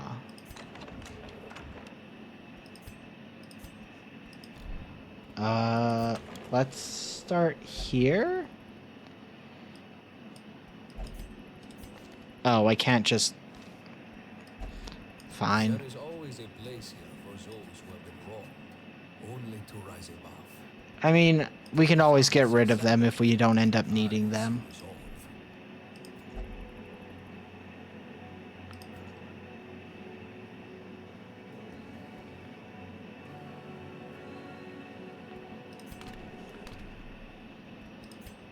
Yeah.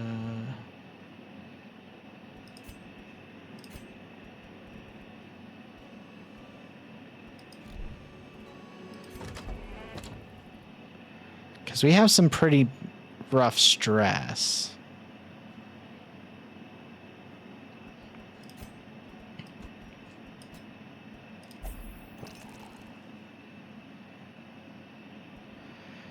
Oh my god, sometimes I wish y'all weren't so horny all the damn time.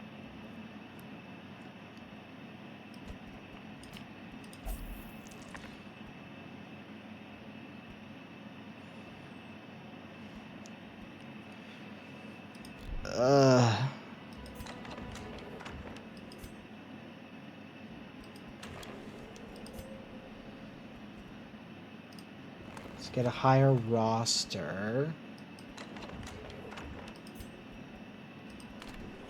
Um...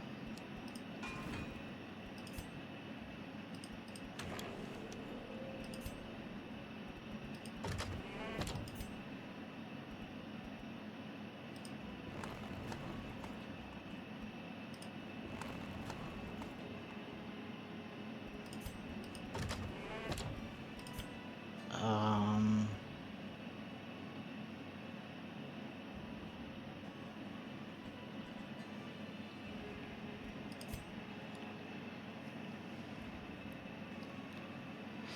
Let's have you do this.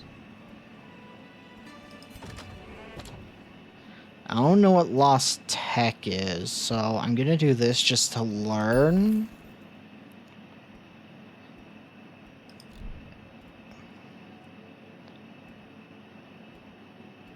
And then...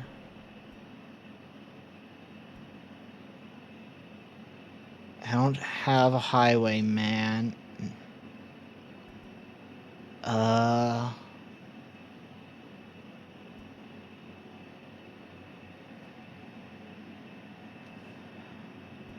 Okay. Oh, cool. Now everything's gonna start getting more confusing for my brain.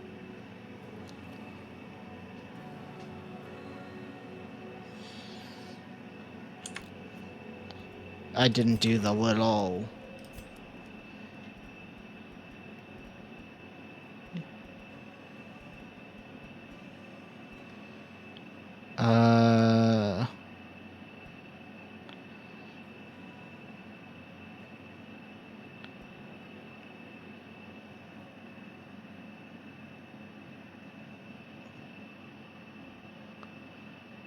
My brain...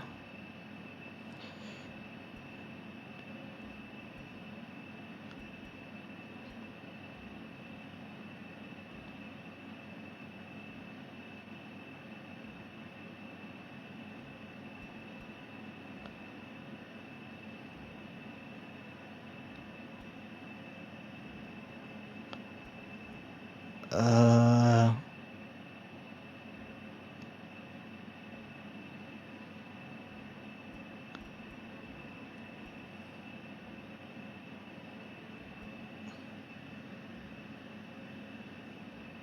Uh...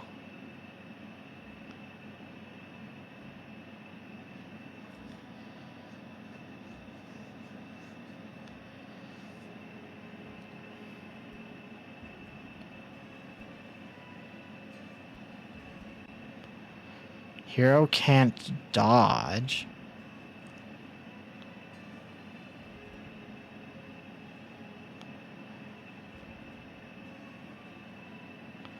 So... Makes battlefield bandage not heal?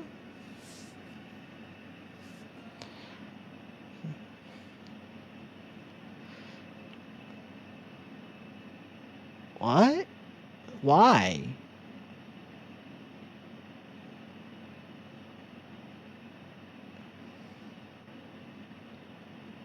What? Okay.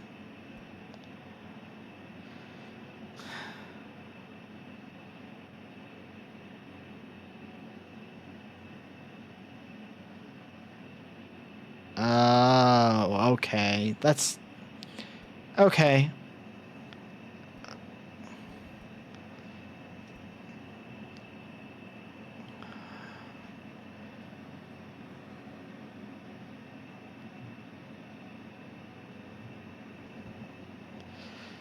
So this one makes sense. So it makes it so the person who attacks with this can't be reposted. That one makes sense.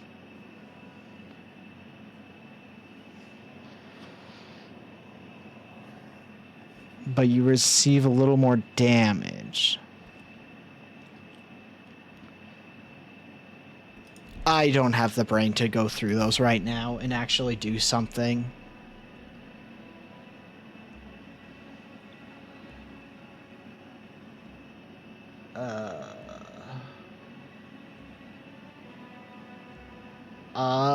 Okay. Let's see, what level? We got a bunch of level 1s. We'll probably go to one of these then. You. You. You. You. Archaeomania. Have fun.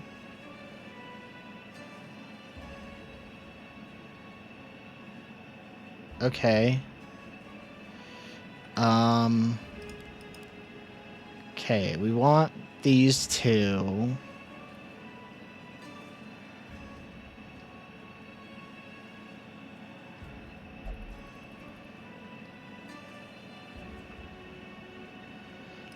Let's go with these moves. Okay. This game is breaking my brain.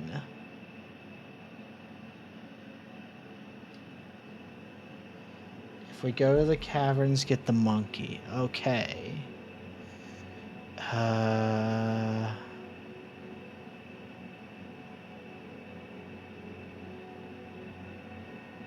So sniper shots a given. Mark is a useful one. Blind fire. Healing. So this can get rid of stealth. So that seems like a good one to have. So let's get suppressing fire, sniper's mark, and flare. Okay. Oh my god, you got a lot. Low speed. Your melee skills aren't as likely to crit. Amber Blight does things. Has a scouting chance. Chance to turn any miss or dodge into a hit. Weak-willed. So with their crit, bad things happen. Brand from the fight pit for poor conduct. Duct. Bolster we keep.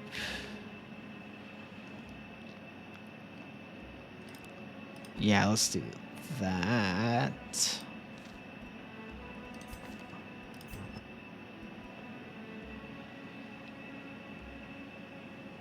So you should have that.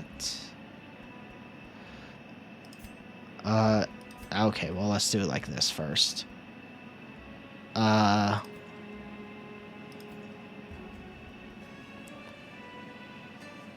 So you should use that for damage increase. And we want you marking enemies, so we want that on you. You should get more damage and some protection, I think.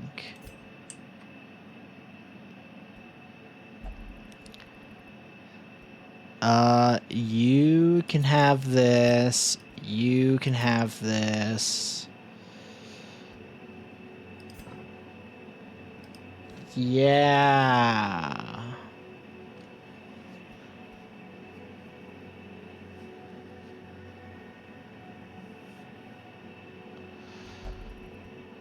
Uh...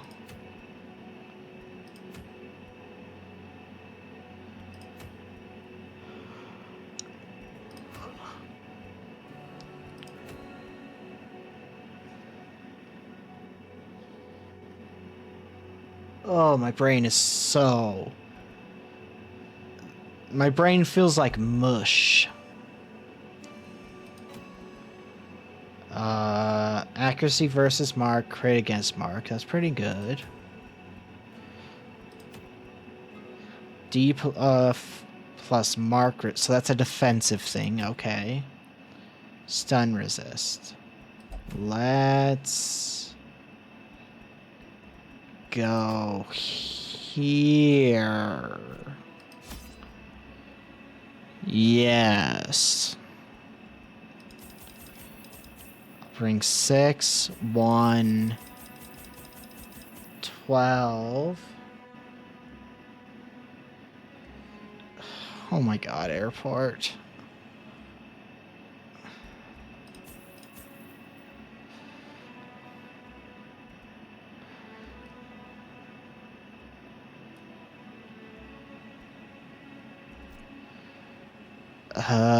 Yeah.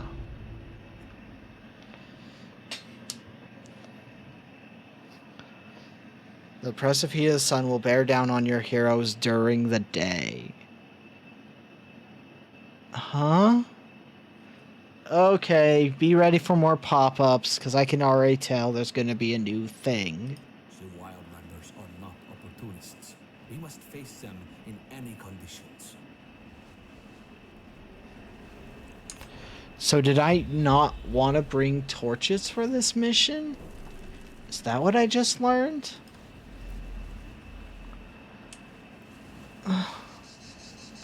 Um...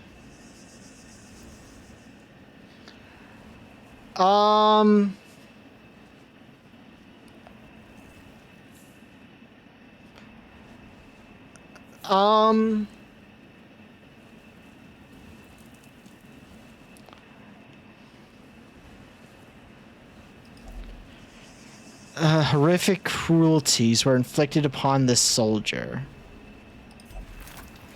Atrocities were... Oh. Okay.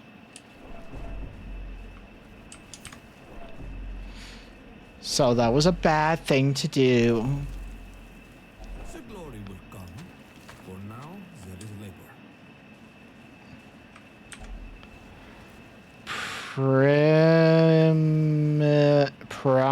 Primeval tablet?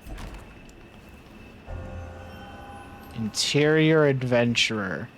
Less stress. My brain. Snake. Cool.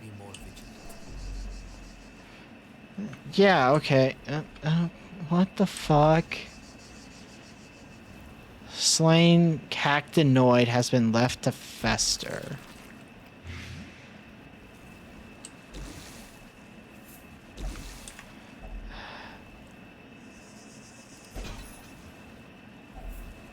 Okay, so not everything I interact with is bad here. Just most of it. God, my brain is so confused.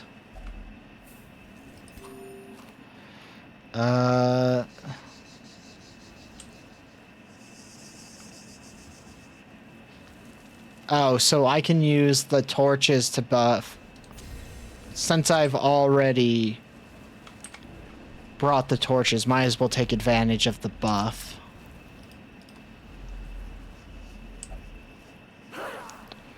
The exposed...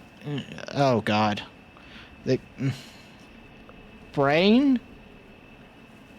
You can read. Please read properly. The exposed interior region is located on the desert surface and subject to blistering daylight and chilling moonlight.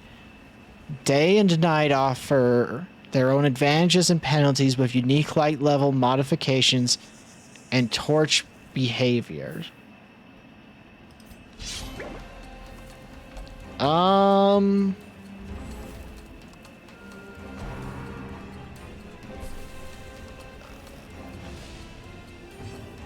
What the fuck were the... Why? Okay, designers. I can see your barely contained fetish.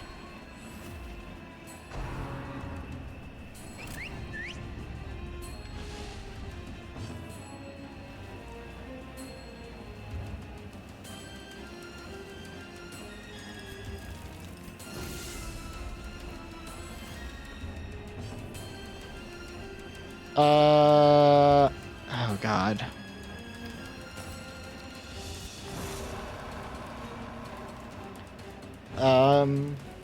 Ads are about to start.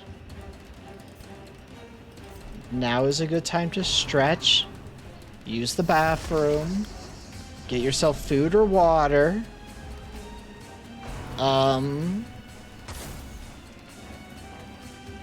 Ow.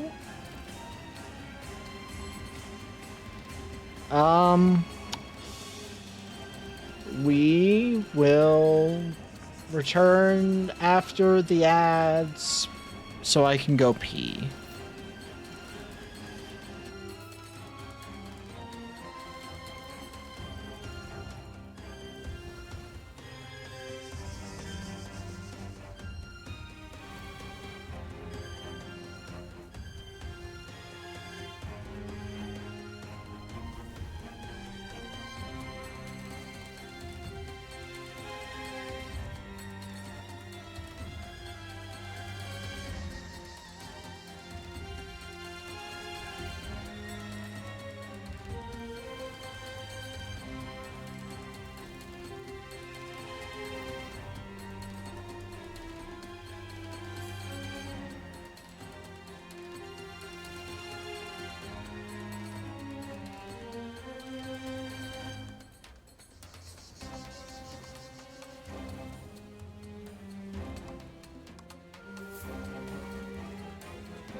I don't know if they're boys.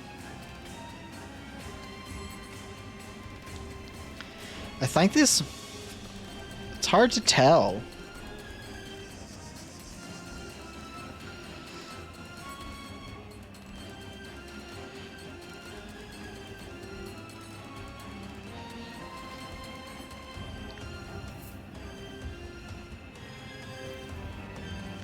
I mean, the music's really good, but damn, am I so confused by all of this.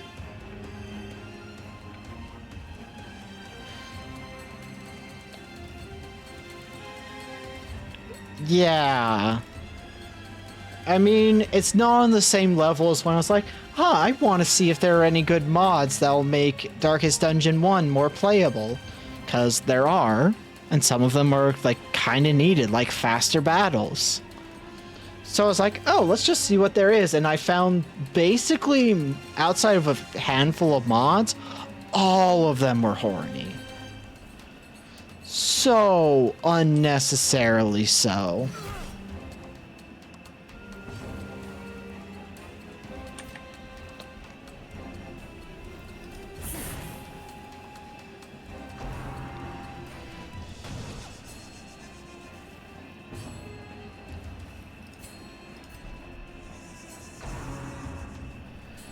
Oh, you're gonna get so fucked up. And I just realized we don't have a healer.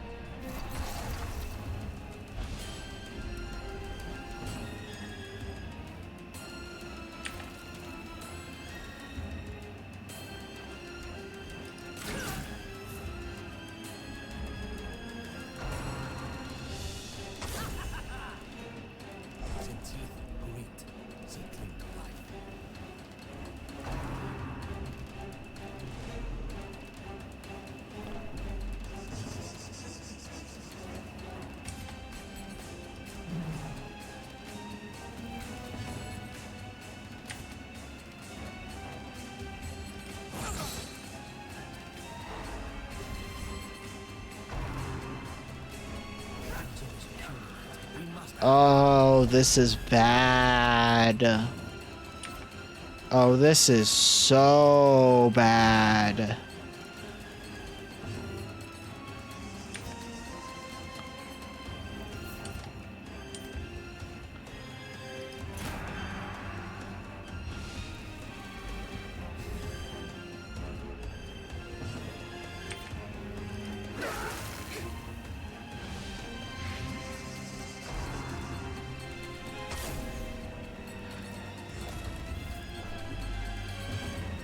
I can't believe they are still alive.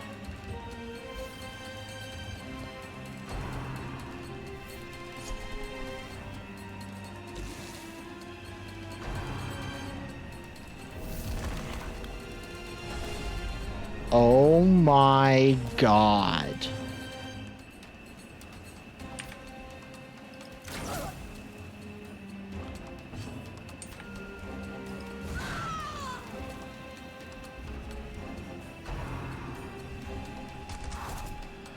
Oh, thank God.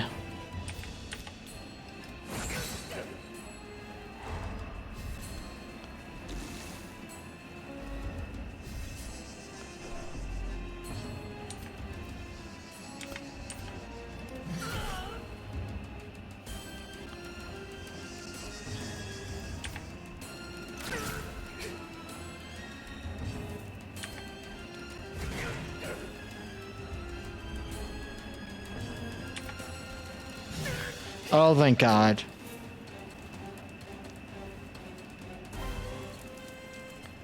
An adequate performance for now. Keep it up.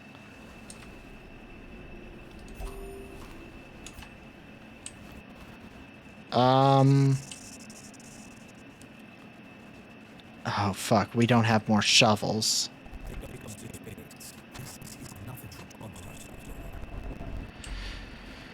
Oh, everything is going to shit.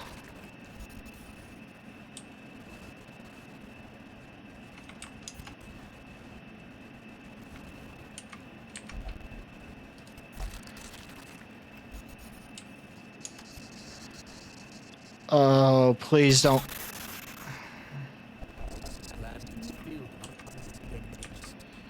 Well,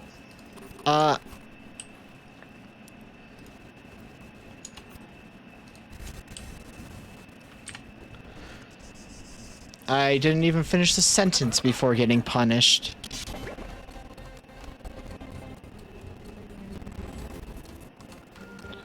Okay.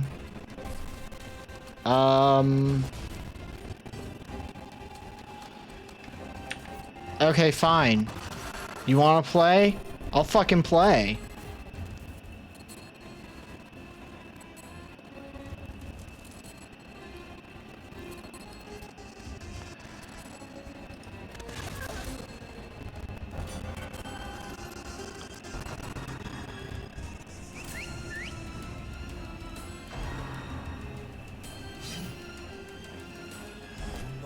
Oh. Fuck.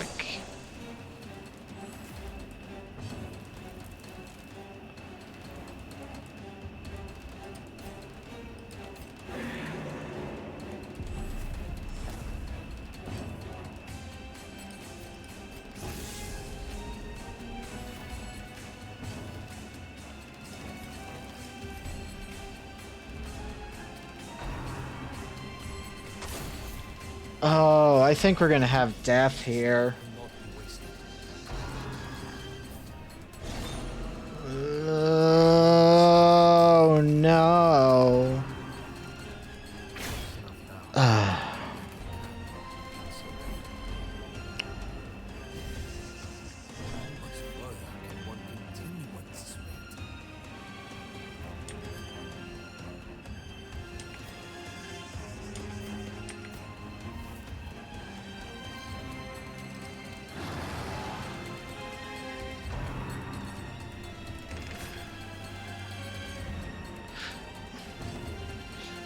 Fuck off.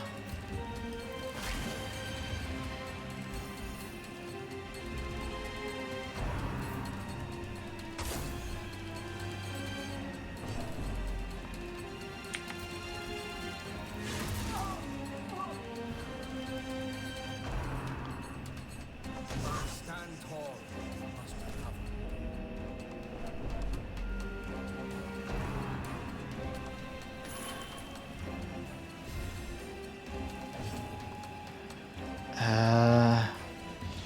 By hit by dragons are invulnerable to area of effect attacks. Additionally, some hero skills such as shield breakers expose.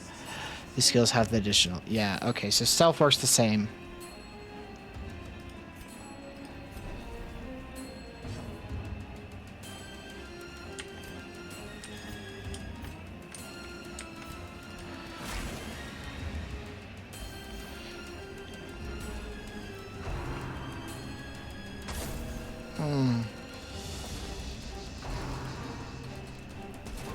Oh, thank God.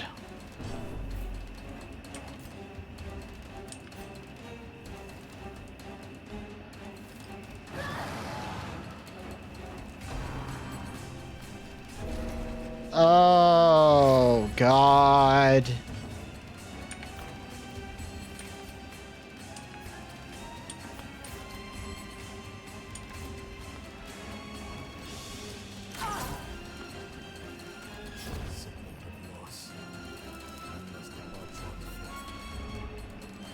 We're fucked.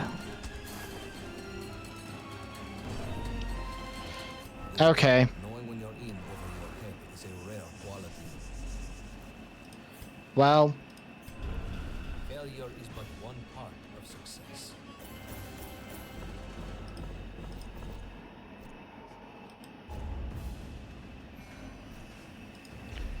that was bad. At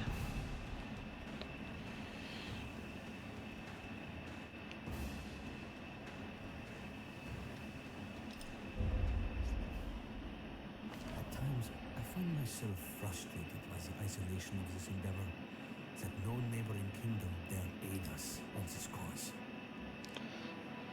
Flameseeker is a magnificent ship, but there's room for improvement. Upgrades to the ship are now available. Okay. Is that what this is? Each side deck can uses different currencies to construct, but all require lost tech, which can be obtained. Some buildings now have tiered progression and require other side decks to be built. Oh no.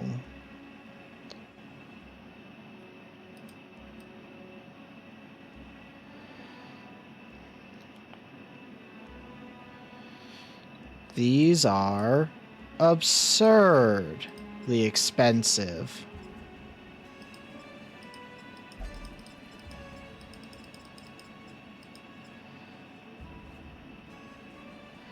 We need a lot of stuff.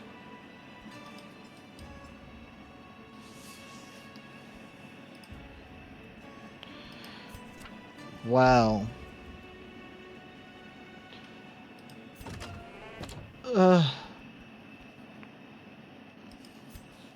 This game hurts my brain.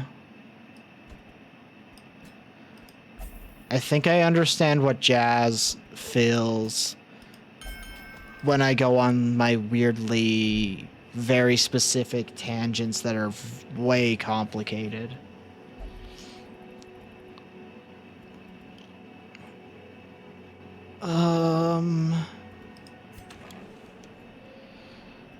That's a new one.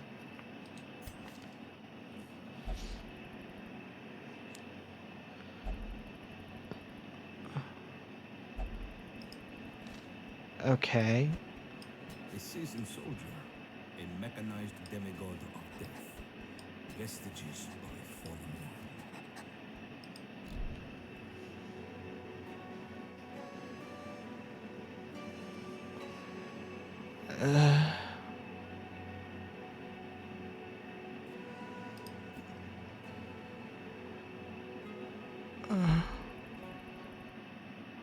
My brain hurts.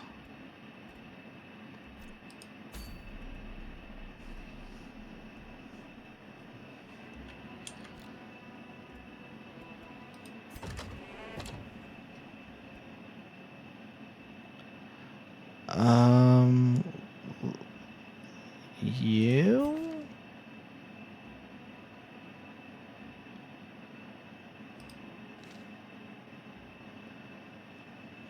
Uh, um...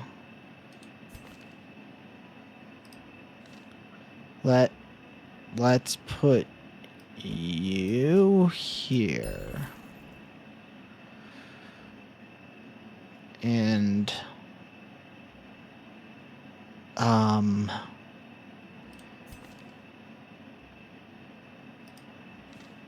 Oh, it's the Hellion that died. Oh, that's right. You here.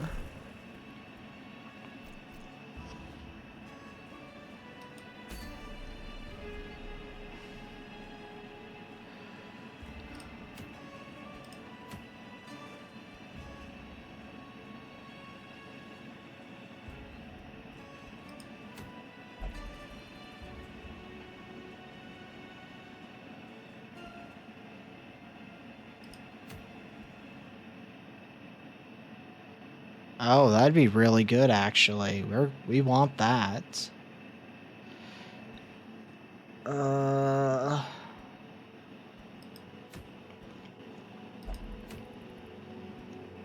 Let's...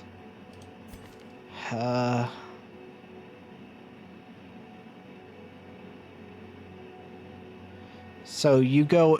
They go into a mech? What?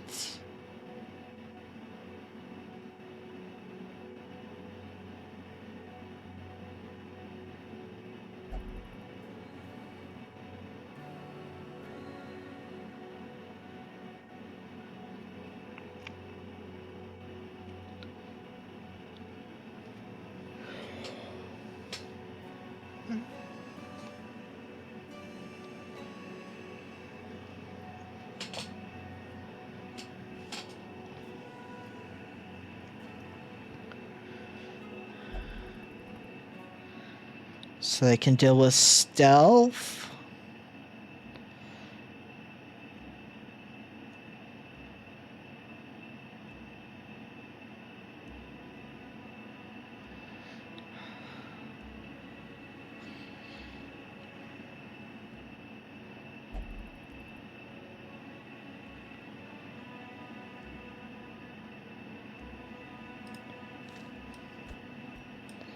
So you go here. You go there. You're a healer.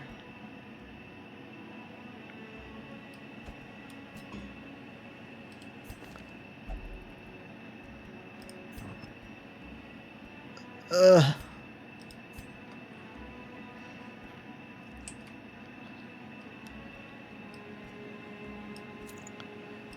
No, wait. We want to get our move set. Forward.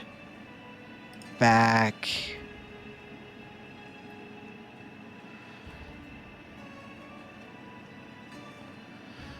Let's do those moves.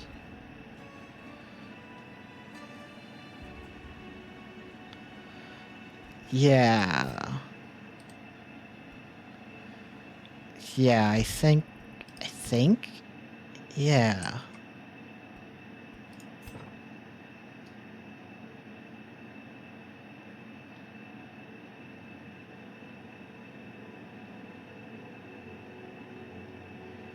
Okay, so they do better with contraband.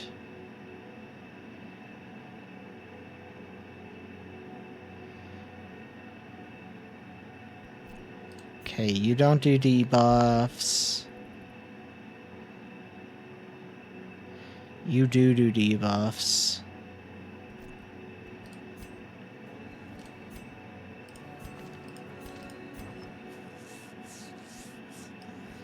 So, you get this.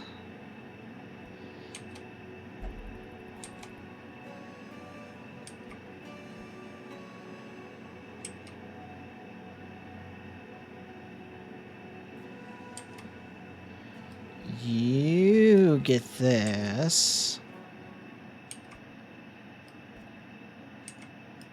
You get that. You get that. Yes.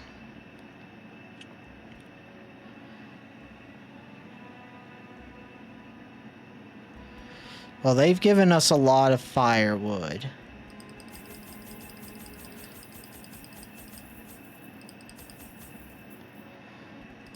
Two shovels.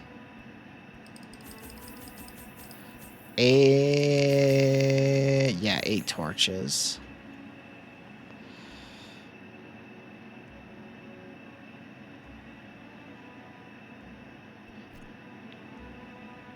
Embark.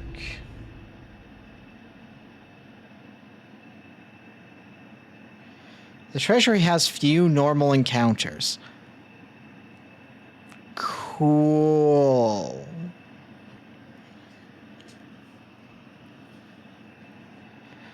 Okay. Okay.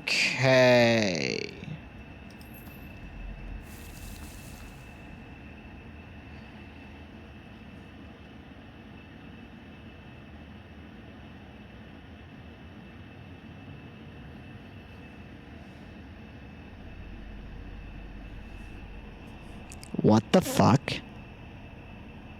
What the fuck?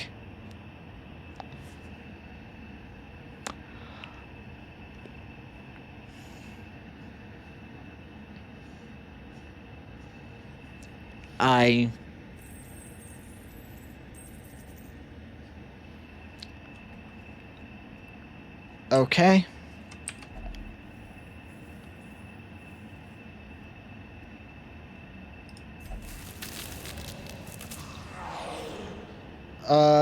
The cactonoids. They lie in wait to attack unsuspecting adventurers. Most curios in the treasury are disguised cactonoids ready to strike, but these creatures are overloaded with riches, both exotic and mundane.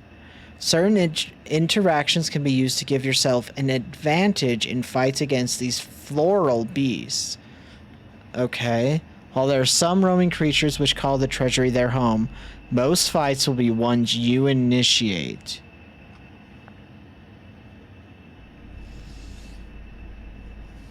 Okay.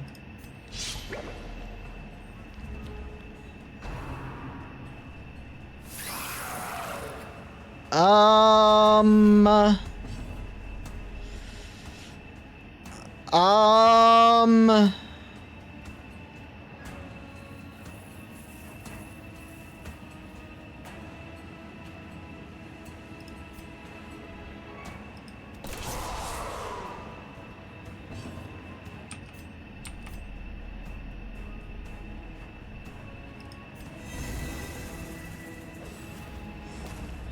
Damage block tokens, also known as Aegis tokens, absorb from the neck. Okay.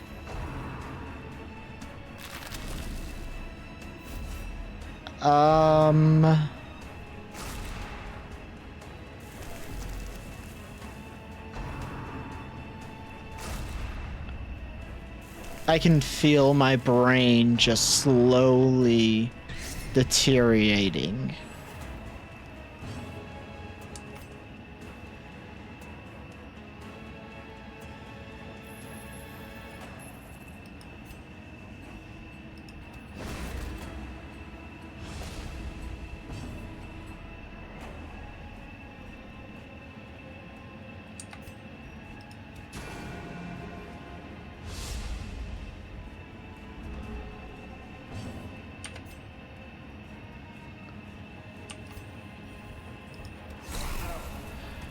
$33. Damn.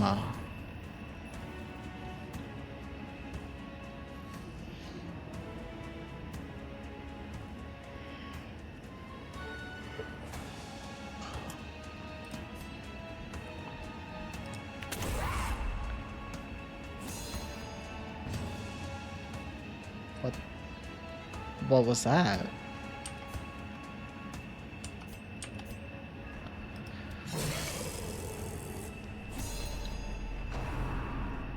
Leeching. Triggers on friendly skill. What the fuck?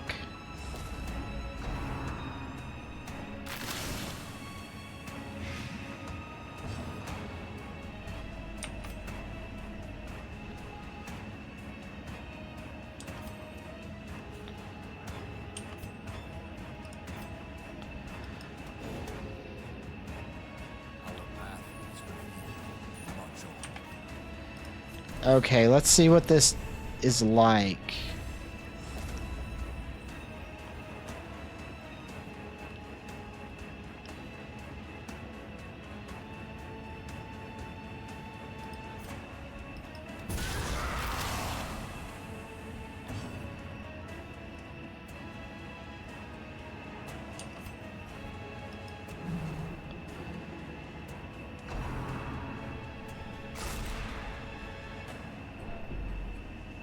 I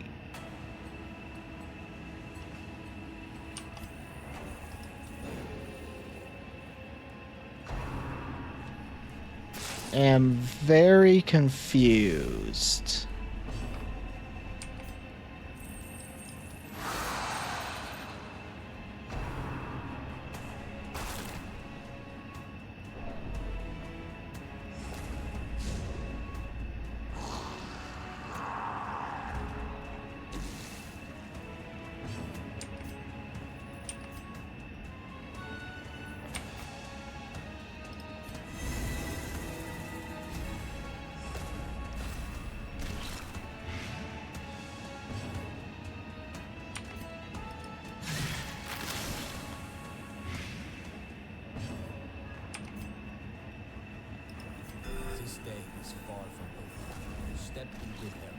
Like, I don't even fully understand what I'm doing.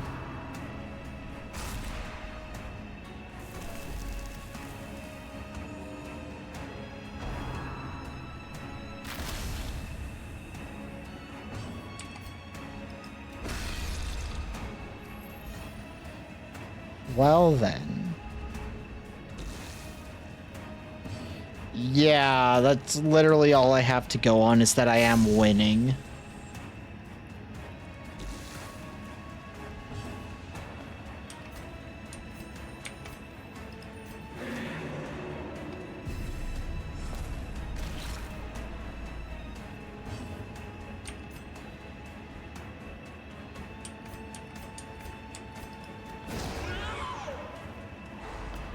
I'll take a stun.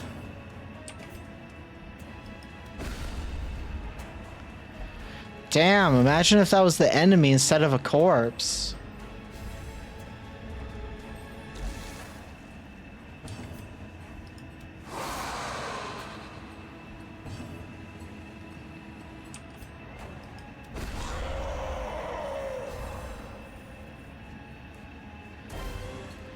Oh, God. Wish another step Oh, forward. my brain. I don't know if I can keep taking all of this information. There's so much. Malignant vestiges are a unique type of loot drop, mostly from cactinoid enemies. The exclusively valuable treasures bring various penalties while in your inventory. Okay, these effects do not stack. Each vestige downside is only applied once while in your inventory. Fights are guaranteed to drop at least one vestige in the maligned cactinoids, summoned by performing an alum ritual near a cactinoid grant even more of them.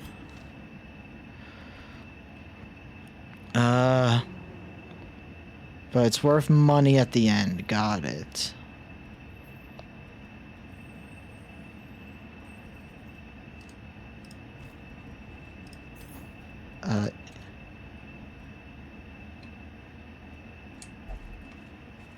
Oh, he stays in mech form?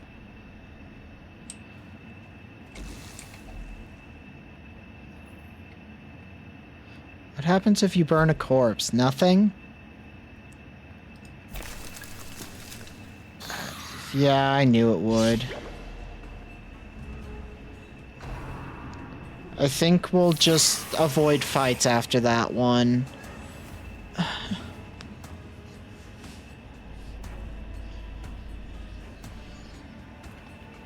I can't. I can't keep this up. My brain is refusing all of this information.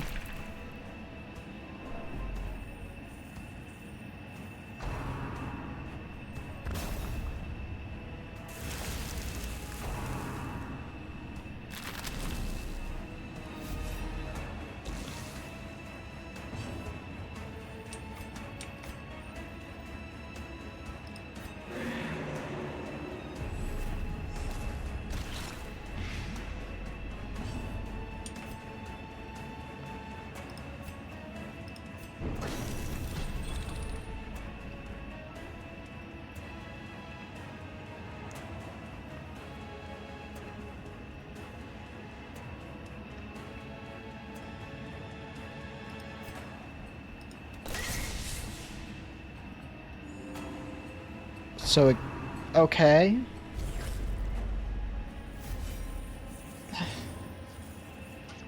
Um...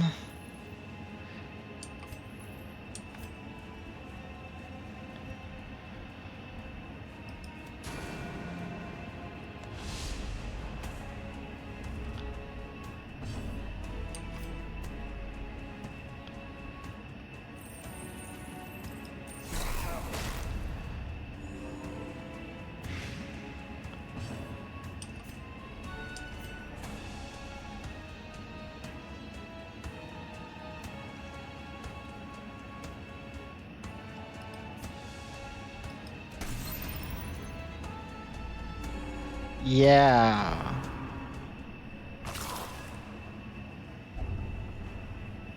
Nausea. Fuck.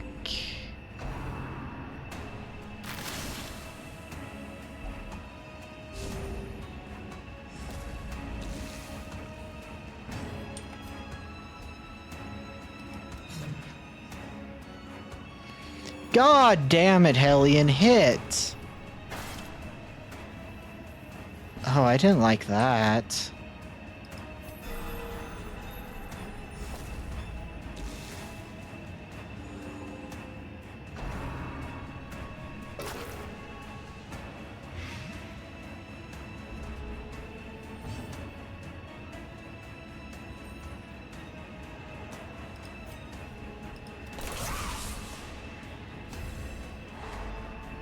Okay, I'll take a stun.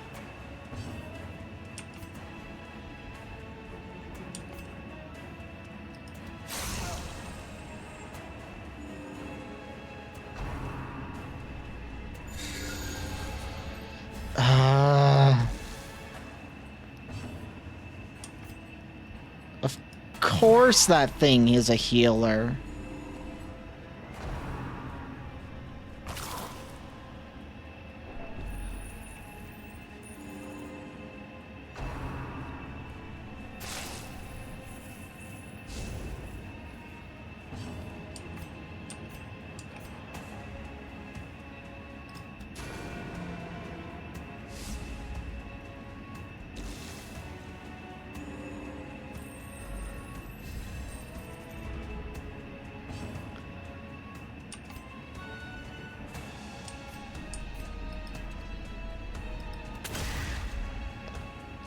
Okay.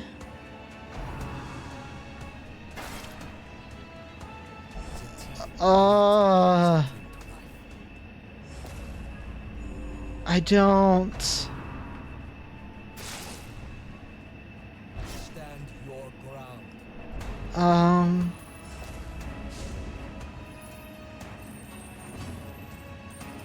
Knowing your limit no. is key to No, survival. I'm done. This is too Failure is but much. one part of success. This is too much. My brain hurts too much.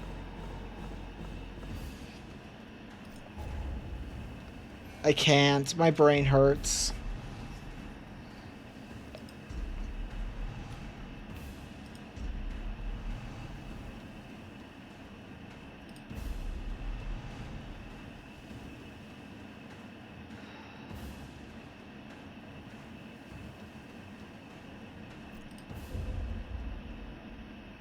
Regrettably, not each soul among us will be able to witness the end of it all. It's too much for my brain. I hate to say it, but while it's good, I genuinely don't think I can. I genuinely don't think my brain is able to run this game.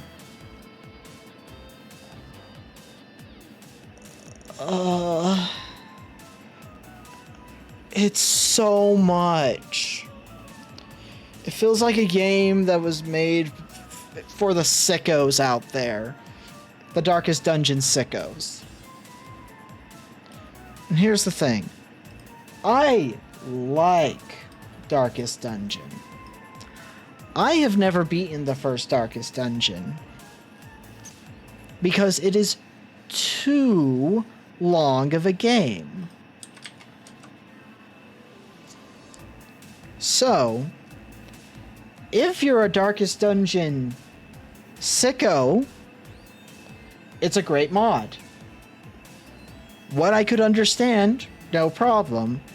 But it's doing the same problem I have with a lot of the what are they called? 4X games. Where there's just too much information too soon. Like,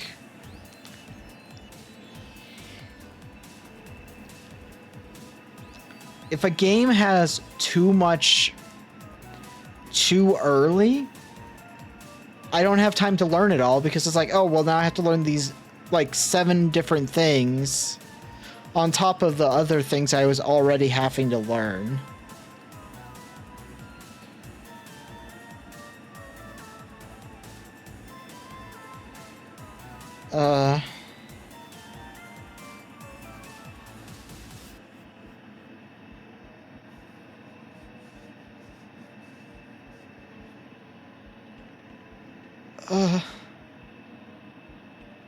My brain.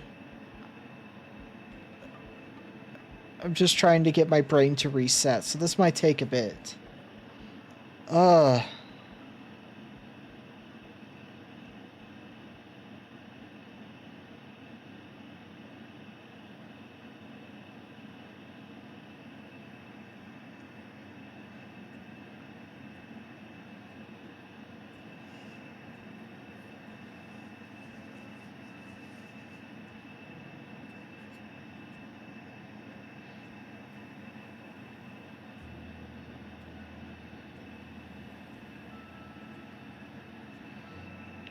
Yeah.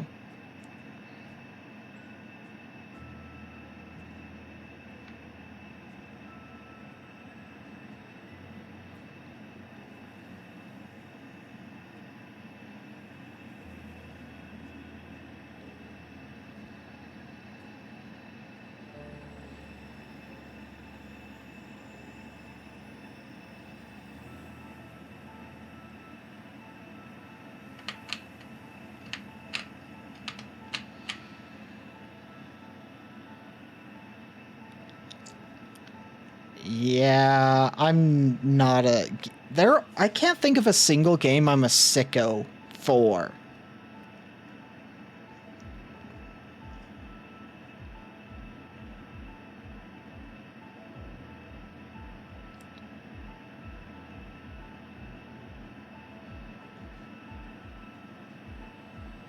Is there a game I'm a sicko for?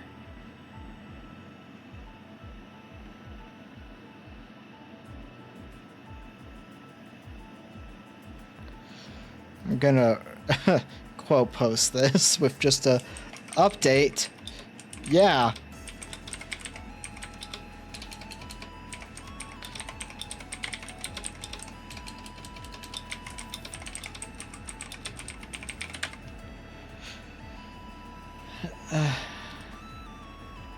I mean, maybe you could say I am a sicko for Majora's Mask.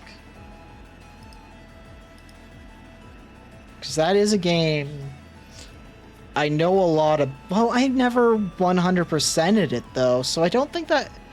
Does that make you a sicko if you've never 100%ed the game? Like, in-game things, not like stupid achievements. That's true, I'm not a speedrunner.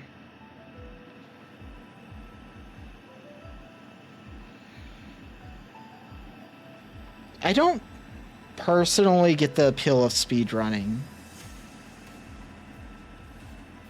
Like, for doing speedruns. I enjoy watching speedruns. Games Done Quick is fun every year.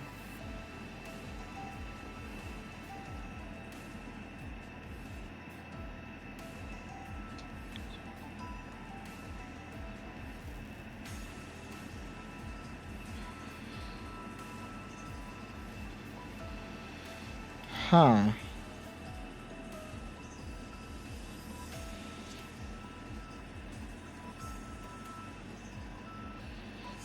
Yeah, like...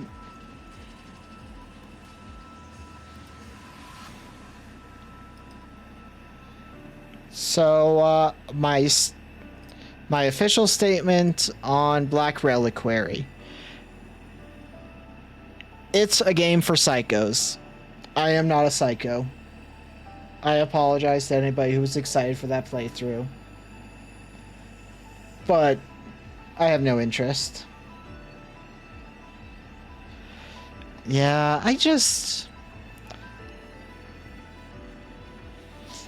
I wish I liked speedrunning. The closest I get is I will do it in the Resident Evil games. Specifically with everything that's happened since 7. Because 7, Village, and the remake of 4 have in-game challenges you need to beat to unlock stuff. And each of them has beat the game in X amount of hours. So I have done that. I did do an S plus rank run on Resident Evil 2. I think Resident Evil is the game series I'm a sicko for, actually.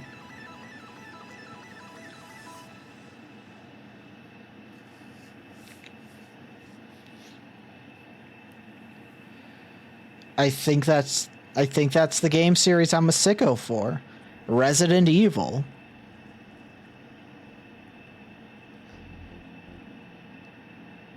Because I basically do every single challenge run. I always like to tackle the mercenaries mode when it exists. I mean, I failed it on stream, but I did Ethan Must Die mode in Resident Evil 7. I think I'm a Resident Evil psycho.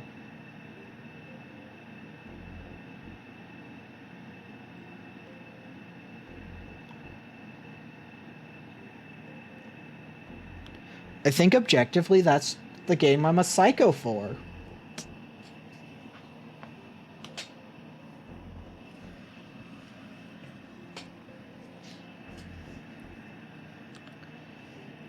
because I've played all of the main entry games.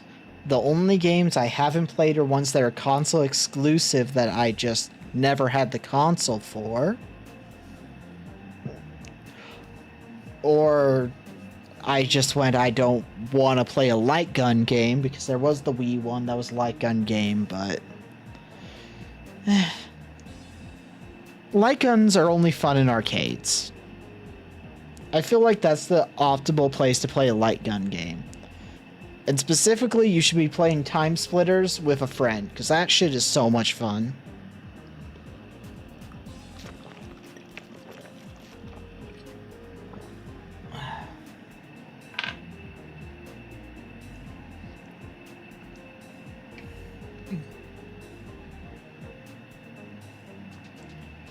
Yeah, it works, but it's not fun, is the best way to describe a light gun game without being an arcade for me. Yeah, I think I'm a sicko for Resident Evil games. Because I also played through both of the Revelations games. And those are considered poo-poo stinky. I beat Resident Evil 5 and 6 solo. That right there should tell you I'm a sicko for Resident Evil games. Those aren't even good Resident Evil games, and I still beat them. And I beat those ones solo when they are built for co-op.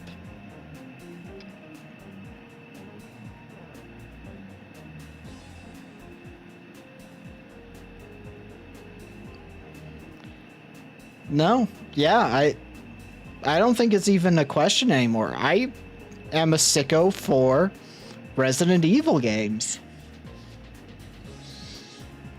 Huh.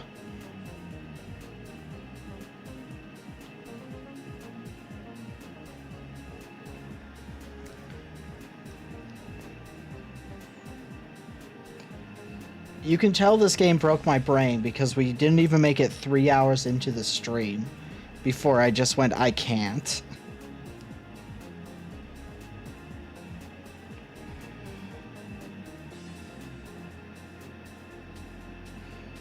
I've also seen all of the Resident Evil movies. Well, I haven't seen Welcome to Raccoon City. But that's just because I don't want Netflix. There are a lot of shows on Netflix I really want to watch, though. One of these days I'm just going to have to bite the bullet and get Netflix.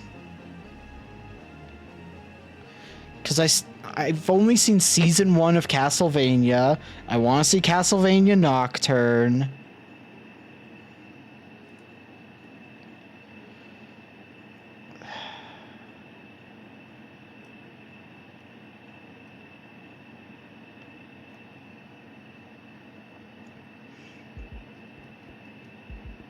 I was looking something up on my phone, but I can't remember what.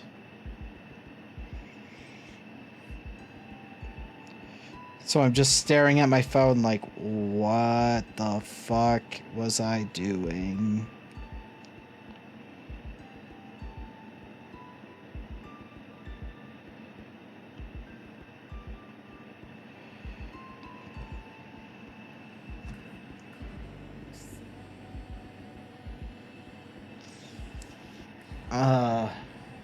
I really want to play Majora's Mask at some point on stream. Maybe in August. Maybe I'll start a playthrough in August, because I love that game. Maybe I'll find a way to stream that coming up this year. Maybe October, actually. Because it is a spooky game. Especially by Zelda standards. It's a very poignant game about loss. And I think the reason it's one of, if not the best Zelda game of all time, is because it's a personal story.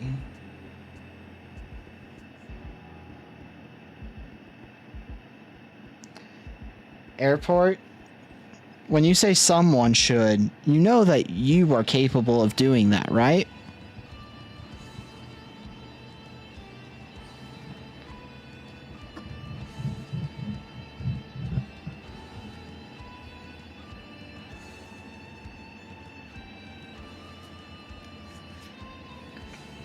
The thing I really love about Majora's Mask is that it is a short Zelda game if you're just trying to beat it. You beat 4 main dungeons, and you fight the final boss. That's it. But if you dig into the game, you find a lot of layers, and it's a bunch of small personal stories that some will overlap and interlocked a lot, and it's very fascinating. It's the first game I ever played with a time loop. Because literally it's a time loop. It's a 3-day time loop. Day 1, day 2, day 3. The moon falls. Unless you use the ocarina to play the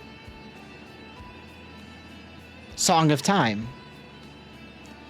Which also, I fucking love that the Song of Time matters so much in it. Because Ocarina of Time, because of the same engine, same system, etc., introduced the ocarina, and music was important, kind of, to that game. Majora's Mask literally made one of the key components of the game, the Song of Time. So, like, the Song of Time has huge emotional resonance in the game. The only songs that don't matter super heavily outside of, like, niche uses are the ones that unlock the dungeons. That said, they don't fully only have use inside of the dungeons.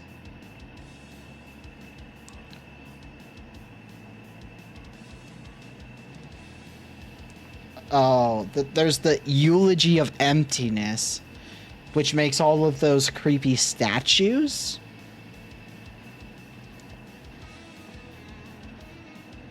There's so many theories about the game.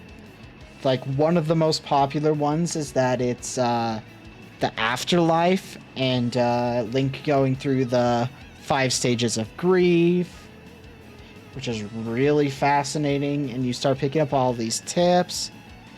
It's got very strange logic, which I love.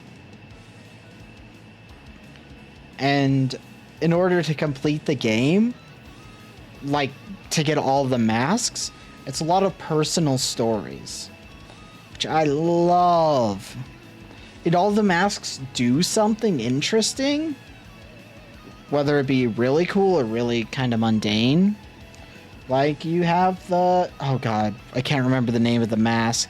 It's the one that looks like a bird mask. And it's... what it does is simple. You can essentially go into a marching pattern while playing your ocarina, and things will follow you. Not everything, but some of the things that follow you are kind of surprising. I'll show off some of them when I do end up playing the game. You have the bunny hood, which makes you zip, zap, zoom all over the place. You've obviously got the 3 main transformation masks of Deku Link, Goron Link, and Zora Link, which is really cool. There is one mask, though, that you literally only use in one situation. And that is for one of the boss fights. And it makes you a giant. You do an Ultraman-style transformation into this giant so you can fight these 2 giant sandworms. I think that's the only useless mask in the game. or well, limited. Well, there's also the Fierce Deity mask, which in order to unlock, you have to collect every single mask and then do a bunch of challenges at the end, which is just fun. It makes the final boss a curb stomp, though. Like, that is my biggest complaint, actually, about Majora's Mask. The final boss fight doesn't really feel good. I think it's too easy.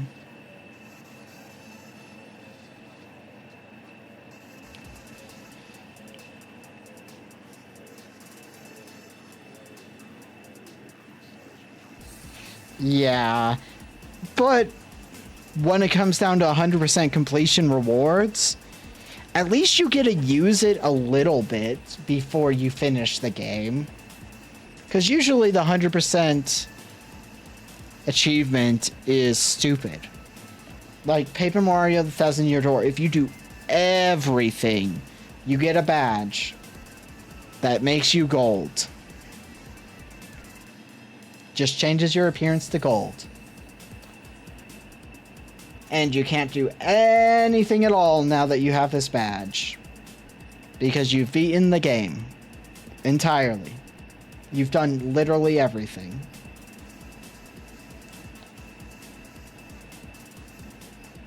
Which, you know, is a choice.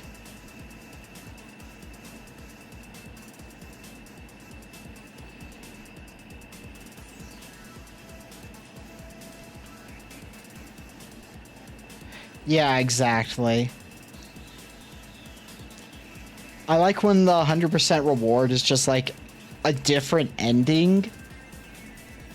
Because then you do get something that like feels impactful for it. If you get like a longer ending or a different ending, it's a lot more fun.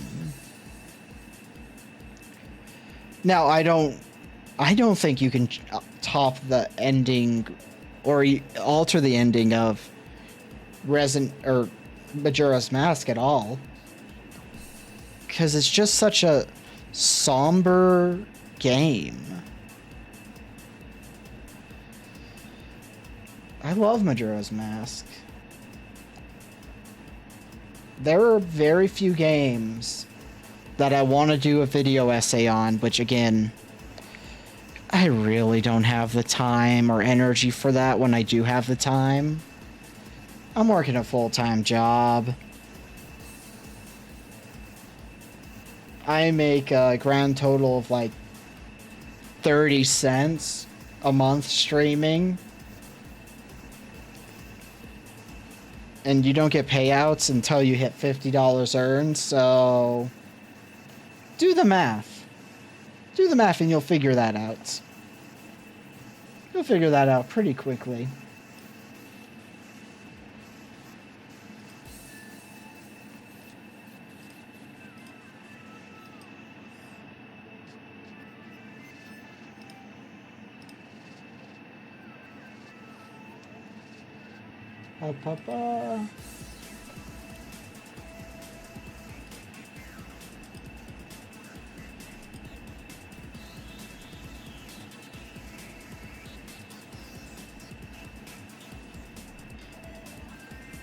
Yeah, let's see.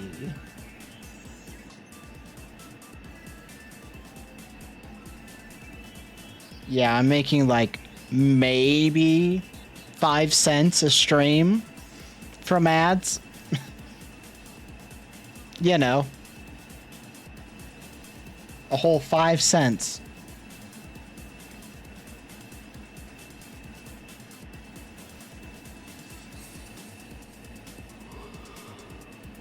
Oh.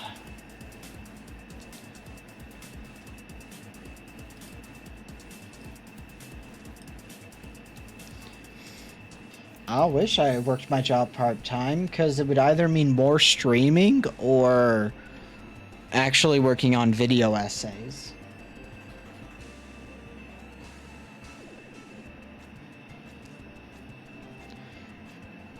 Because one that I don't think will ever actually get done, that I've wanted to do, is Final Fantasy VI.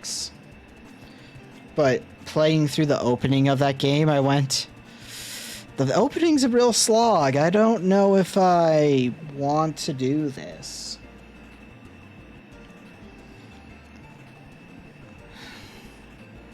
You know?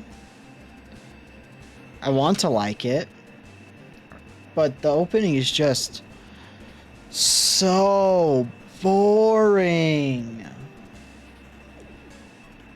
And the story is so dumb until you hit a certain point. So boring gameplay mixed with the story not quite hitting where it needs to hit just really makes it hard. But at the same time, it is the game franchise that, or it's the game that I think had the most emotional hit to me outside of Majora's Mask for its quality of storytelling. So I just don't understand.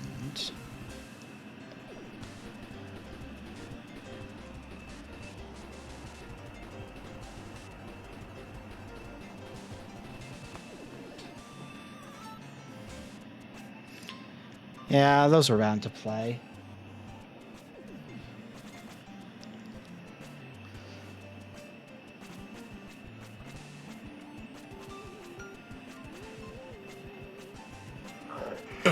Oh, yeah. I really look forward to the eventual, I'm hoping eventual, update to World of Horror that comes next, because I want more to that game so I can play it again. I mean, I could play it again anyway. I still stand by one of these days. I want to try and 100% achievement speedrun the game. Because World of Horror is the only game where I kind of want to do that. It's just because I think that'd be interesting.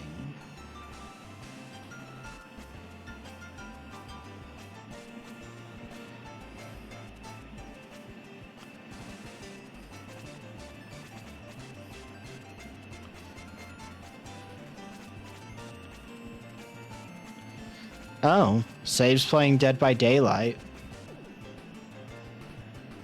Does that mean he's streaming, or is that just personal time?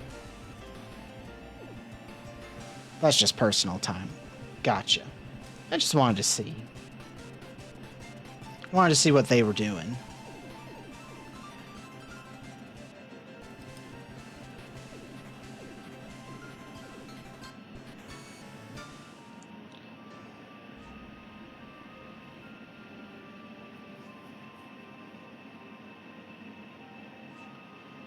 That'd be an interesting tier list, actually.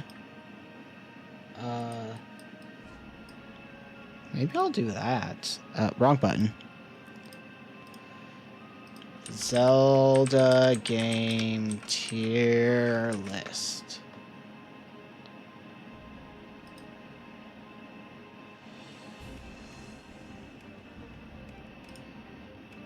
Does this have all the games? It has a lot of them.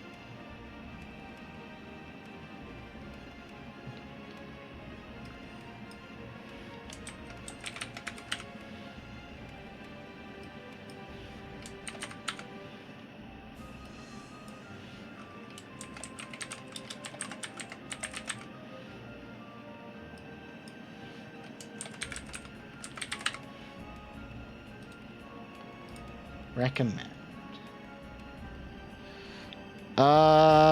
I can't tell from a glance. I don't think so.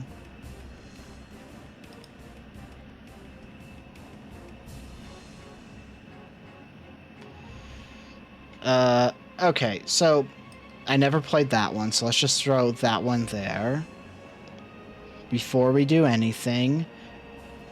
Okay, so they have different versions of these games because of different releases. I am okay with that, and I'll explain why when we get there. Breath of the Wild, would recommend. It's not Baby Girl, though. I don't adore Breath of the Wild like everyone else seems to. I don't think this even has Tears of the Kingdom.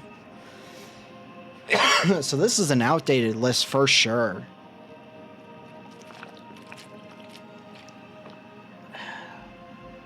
It also doesn't have every Zelda game. Oh wait, no, those are the CDI games down there, I think. Or are those the Oracle of Ages and Seasons? I didn't play any of the Four Swords.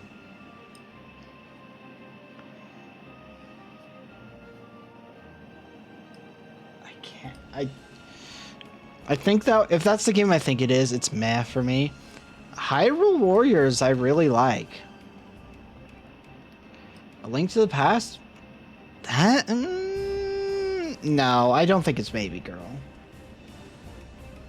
Yeah, why is Link's crossbow training on here but not other games is my question.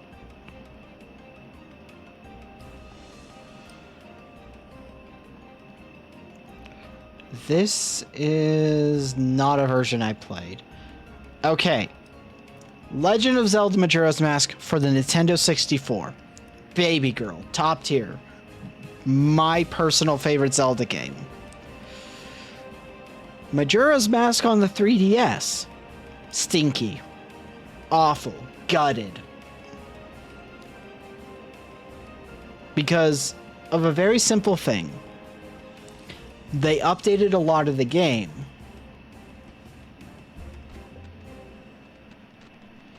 Yes. Because many differences. Like they changed boss fights, which some of the boss fights, the way they changed them, I actually kind of liked.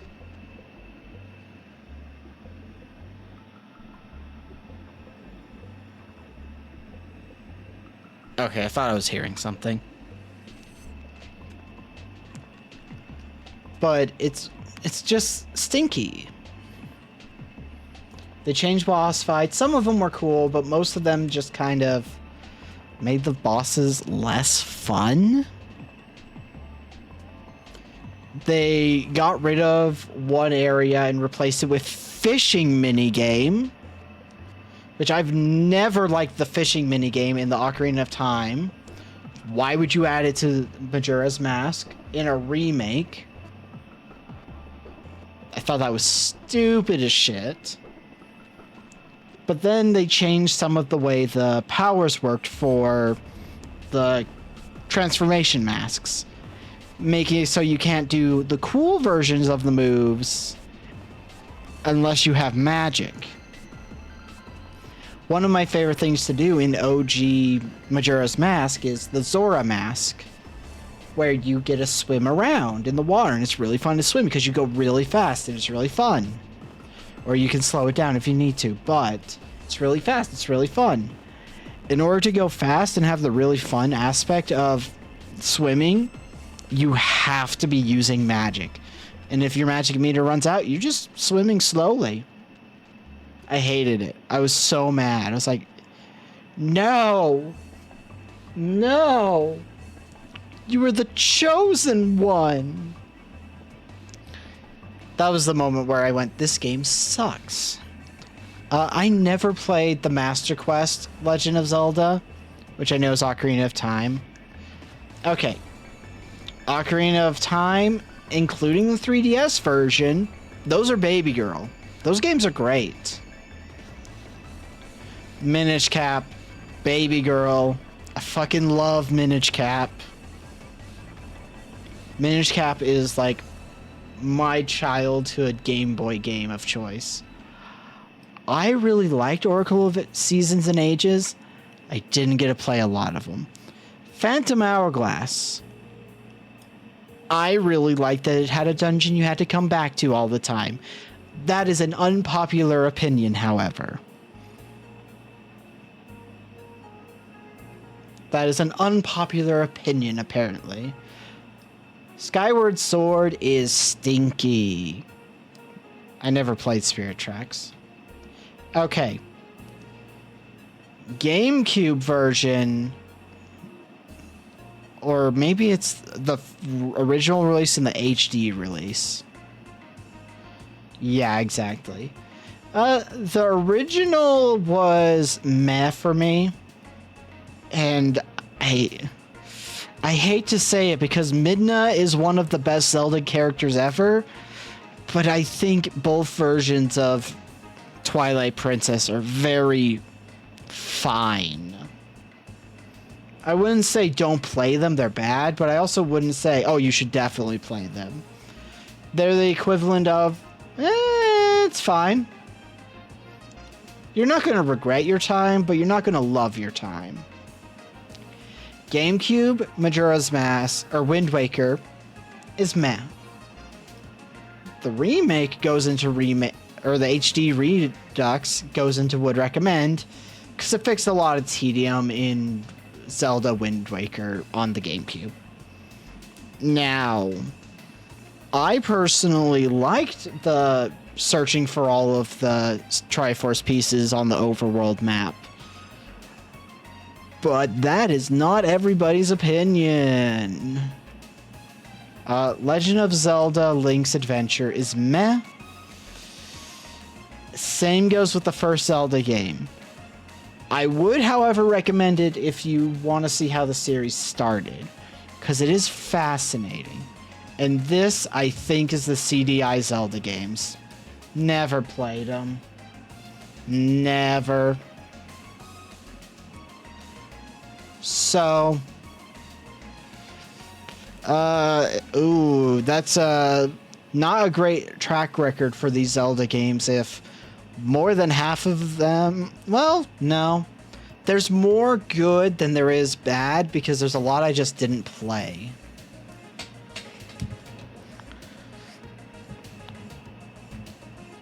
Like, I know what CDI Zelda is, but I've never played CDI Zelda. And I don't think I could if I wanted to, which I don't.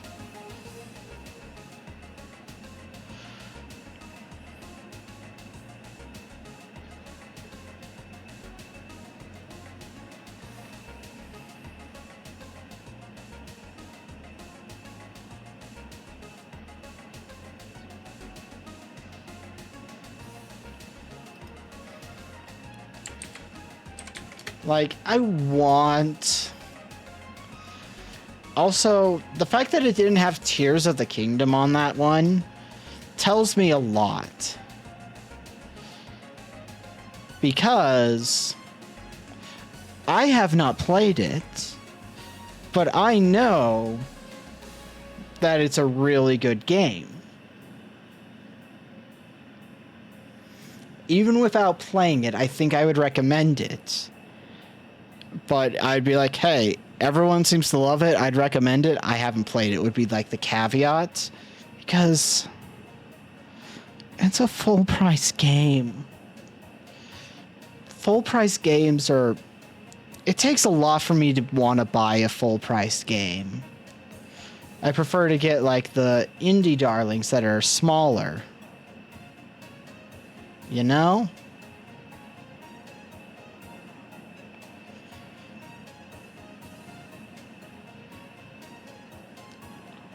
It's because a lot of the time indie games are just more fun. You know?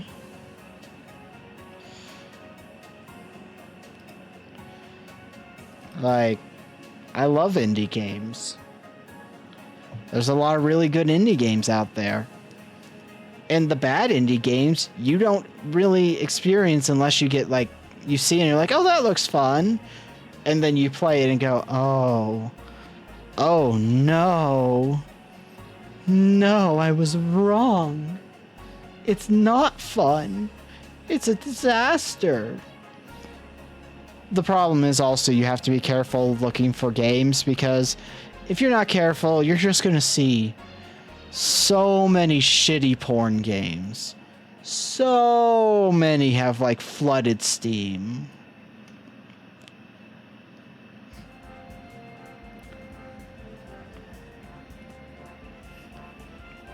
Which, you know, I have nothing wrong or nothing against being horny. But if I'm gonna be horny in my video game, there needs to be at least a little bit.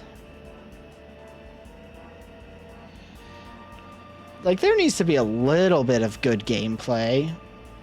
The game broke my brain to the point where I went, yeah, I'm not playing this anymore.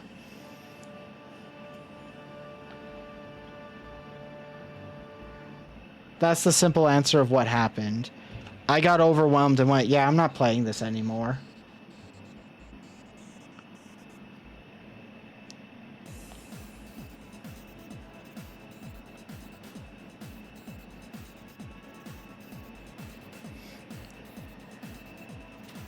So yeah, we also decided that it's a game for sickos of Darkest Dungeon.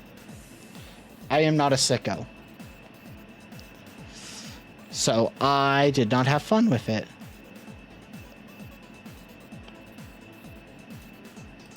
You know?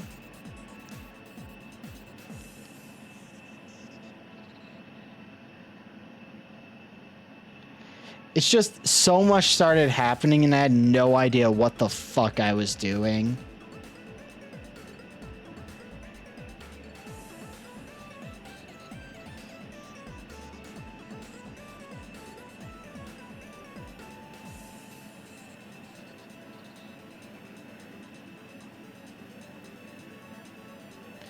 Yeah, I'm just not going to interact with it.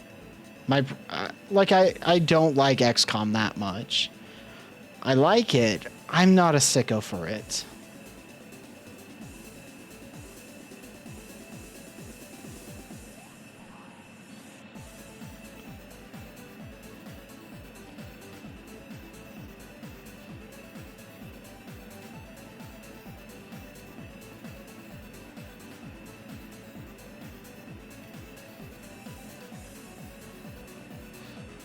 Sonic music's good.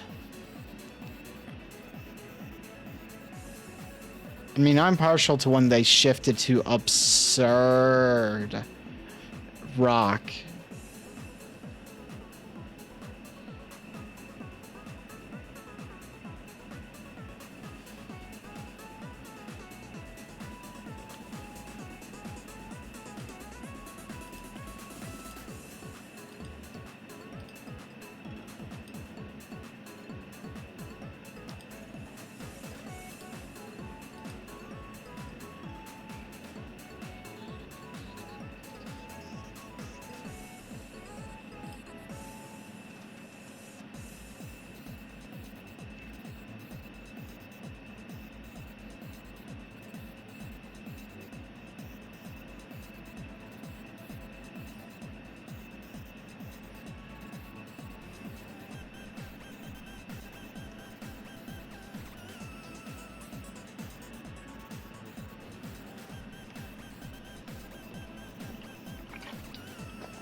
I don't know.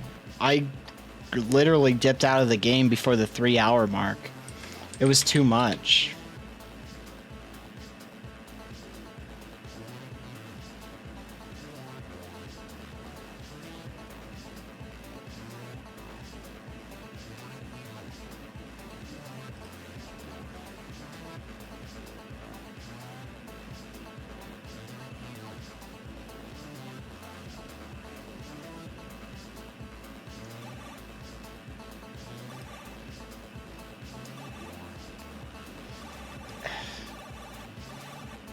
Jesus Christ.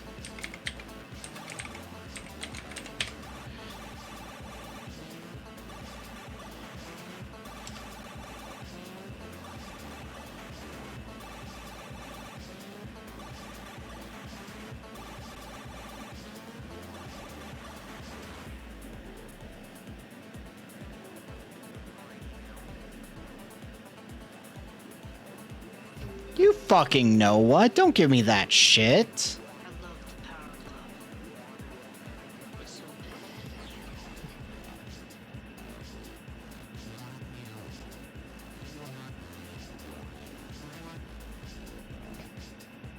There may be nothing wrong with lewd content, but, you know, when I'm not being overly horny on main and everyone in chat starts being horny, it gets annoying fast.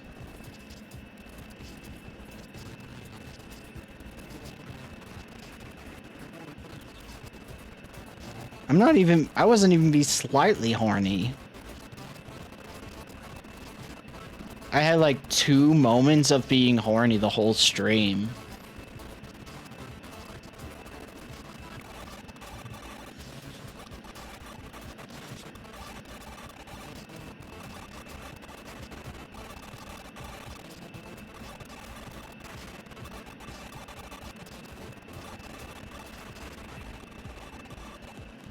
The raid's going.